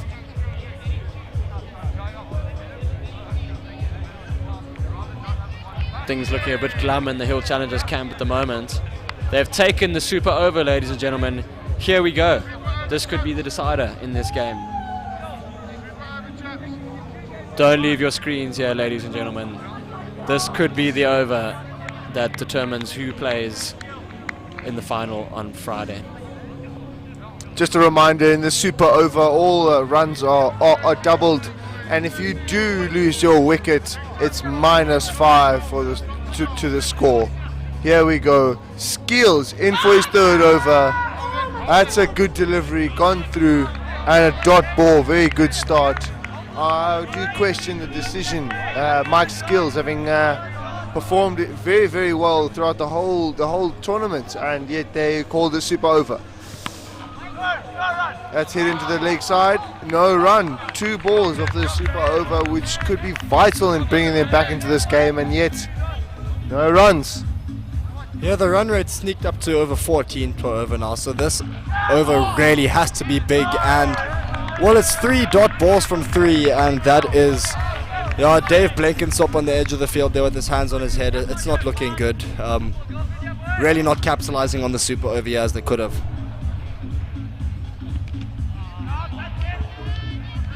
And another dot ball. Mike Skills showing his worth here to the Platties.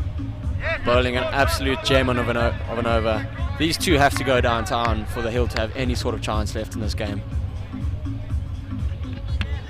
And that will -5 from the total of the Hill challenges. Oh, and it is a poor super overtaken for them. Shepson double stepping, missing, and getting the treatment. He is bowled, unfortunately for him, and that will mean -5 from the total for the Hill challenges. Unlucky there from Shepson. And walking to the crease now, Odwa Kontra.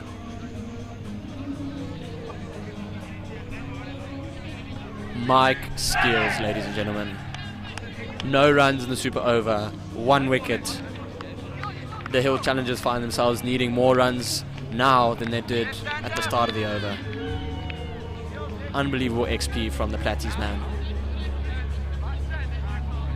I think the Platypus is certainly going to win it from here. The super over is done. That was the Hill's chance, but it's gone now.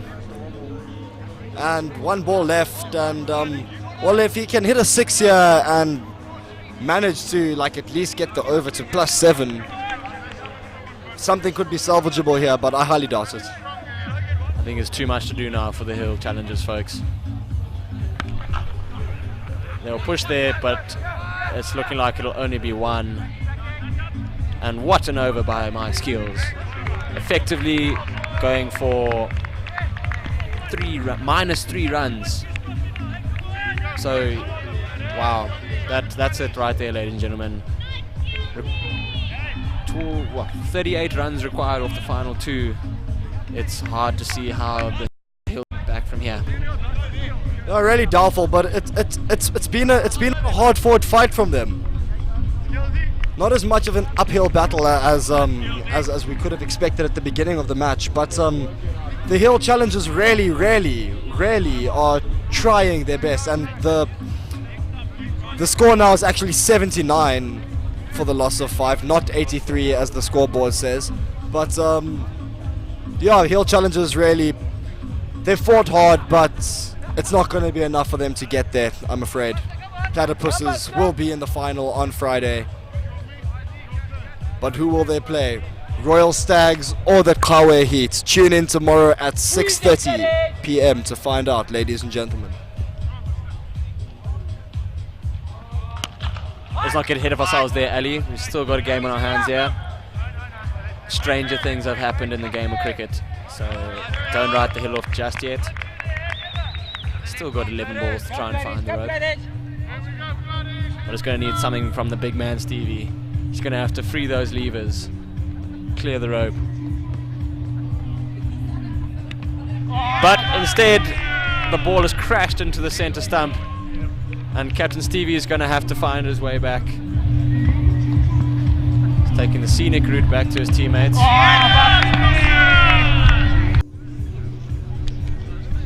Heartbreak there for the Captain Stevie. New man ADT walks to the crease. Almost an impossible task on his hands.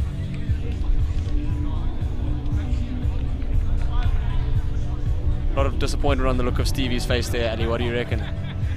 I think Steve's mighty disappointed. He's walked off on the other side of the field there, and I think he's really disappointed in himself. The Hill challengers have seriously put up a good fight. The only team to have beaten the Stags in the group stages, who were quite dominant, and well, he would have taken a lot of hope from that result, and it's gonna sting.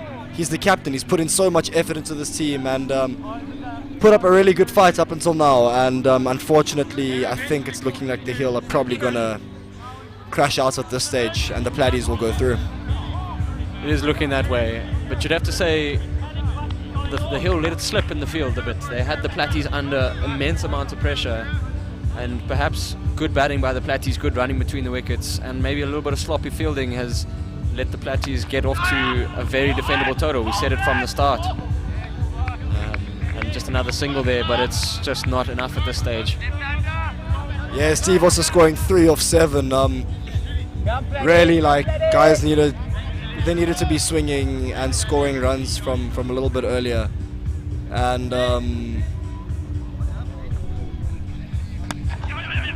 Konkla gets it in there. They might get through for 2. They probably will. Yeah, they'll get back. Thule with a good arm, but it'll be 2 runs. Too little, too late, I'm afraid. 38 runs needed off the last 8 balls. Mathematically still possible. How about the chances are slim?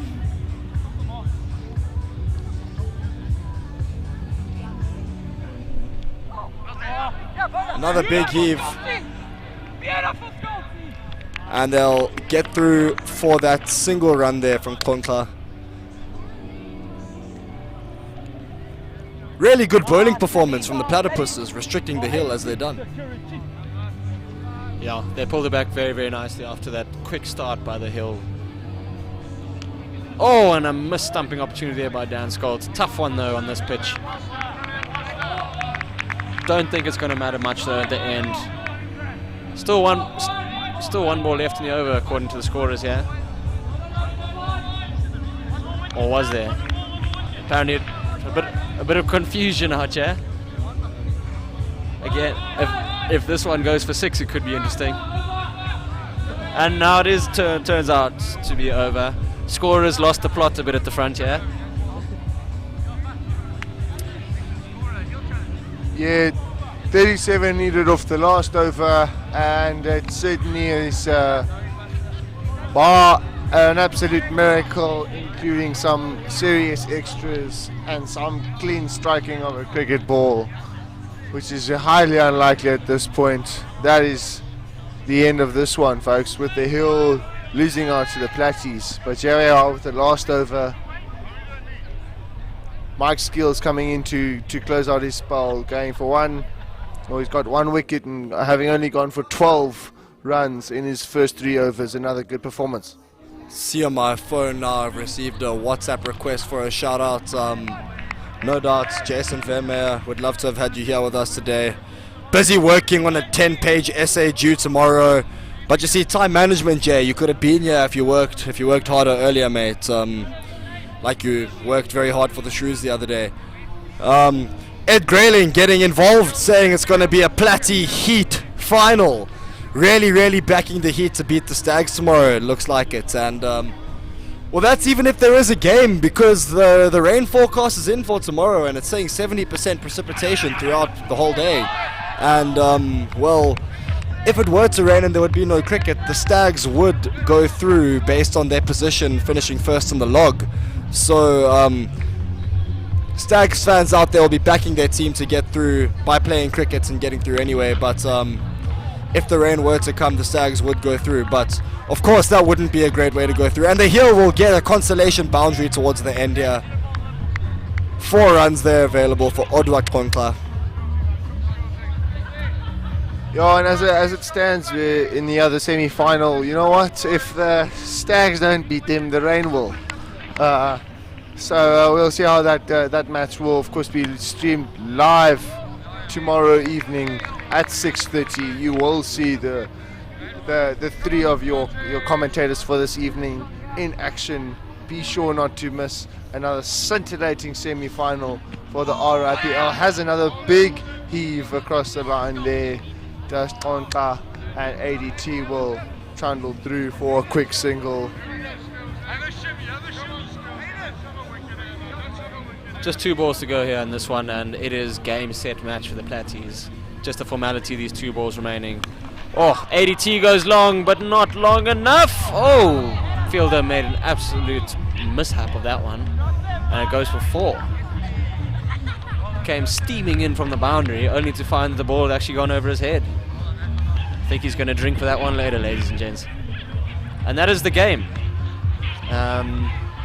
Platties coming up trumps over the Hill. solid bowling performance by them. Too much on the board in the end for the Hill Challengers. What do you reckon, Oaks? Platypuses win the match by 25 runs, and well, must be said, they were pretty dominant throughout most of this match, and they truly deserve to be in the final. Sure do. The champions will have another go at the trophy. And unfortunately for the Hill Challengers, that's it for their RIPL campaign this year. The captain, Steve Smith, apologies, Steve Pettit. He is somewhat of a Steve Smith at the Rhodes Cricket Club, but Pettit will be disappointed, and yet we have more exciting cricket that will be streamed live here from the Rhodes University campus, Greatfield. Yeah, he said it right there, G. The Platties will be very, very, very happy with this win. It's the first semi-final. The Platypuses elected to bat, scoring 120 runs for the loss of 6 wickets. And followed by that, the Hill Challengers managed to amass 95 runs to lose by 25 in the end. And will be the Platypuses booking their place in the final. But who will they play? Will it be the Royal Stags or the Kawe Heat? Tune in tomorrow at 6:30 p.m, ladies and gentlemen, to find out when the second semi-final will be played. And please join us in the next 5 minutes for the post-match presentation.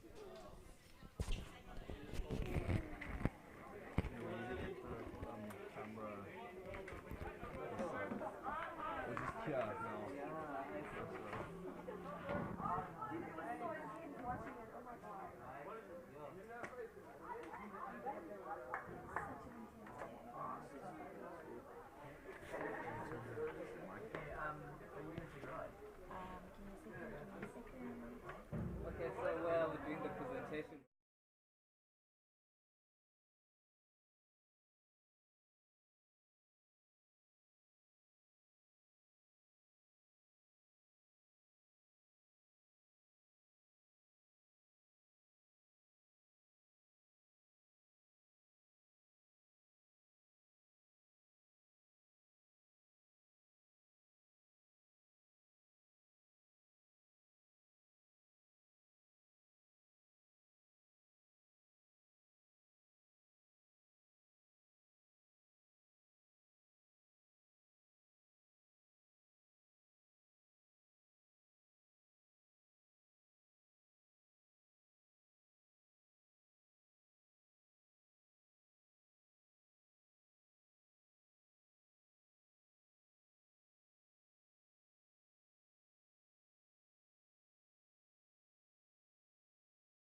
Testing.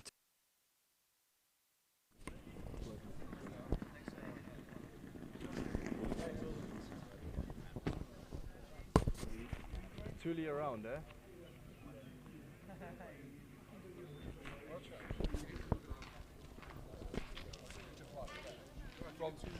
Well, ladies and gentlemen, there we have it. What an exhilarating game of cricket here at Greatfield on a Tuesday night. It was the first semi-final of the Rhodes Internal Premier League for 2019, with the Platypuses coming on top, the Royal defending champions, the Platypuses coming through, and they will be in the final. And I'd like to call up the losing captain, Stephen Pettit, from the Hill Challengers. Unlucky there, chap. Good effort today from the Hill Challengers, though. Yeah, gutted. You know, we bowled really well and got off to a flyer. Couldn't have asked for anything more in the first innings. I think we showed our own in the first innings, and I think just poor decision making, bad shot selection, and just didn't. I think the occasion got to a couple of people, a couple of rash shots, and some poor decisions, not taking singles, too many dot balls, and I think we just left ourselves with too much to do and couldn't get over the line at the end. Yeah, unlucky there, mate. But third, fourth place playoff on Friday. Hill will be there to represent, no doubt. Well done in the tournament so far, man. Cheers. Here's the winning captain getting into the final, Daniel Tooley for the Platypuses. Thank you. Yeah, Laka Tools, you always played a fantastic game of cricket today. What are your thoughts? Yeah, I think it was a bit of a shaky start to the bat, and the boys pulled it back there, especially towards the end. I was happy to get 120 on the board, considering the start we got off to. And Well, we say 120 is a par total here, and with the spinners that you guys have to defend that total, you did really, really well. What do you think of your bowling? yeah, I think once again also a shaky start to today. We came out guns blazing there. I think they were 44 after the first 6 overs, so stretching a bit there. But then Pius came in, kept it tidy with 2 maiden overs, and the rest of the spinners bowled very well as well. Yeah, well, speaking of our man of the match for this evening, Adam Cotton Pies for 1 wicket for 11 runs in his 4 overs. Fantastic stuff.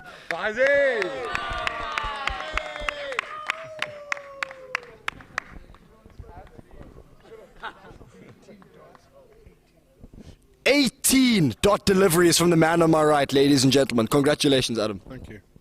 Thank you very much. All right, thanks. Go enjoy your fines. All right, ladies and gentlemen. So that is the first semi-final. Please join in tomorrow at 6:30 p.m. to watch the Stags versus the Kawe Heat in semi-final number 2. Thank you very much.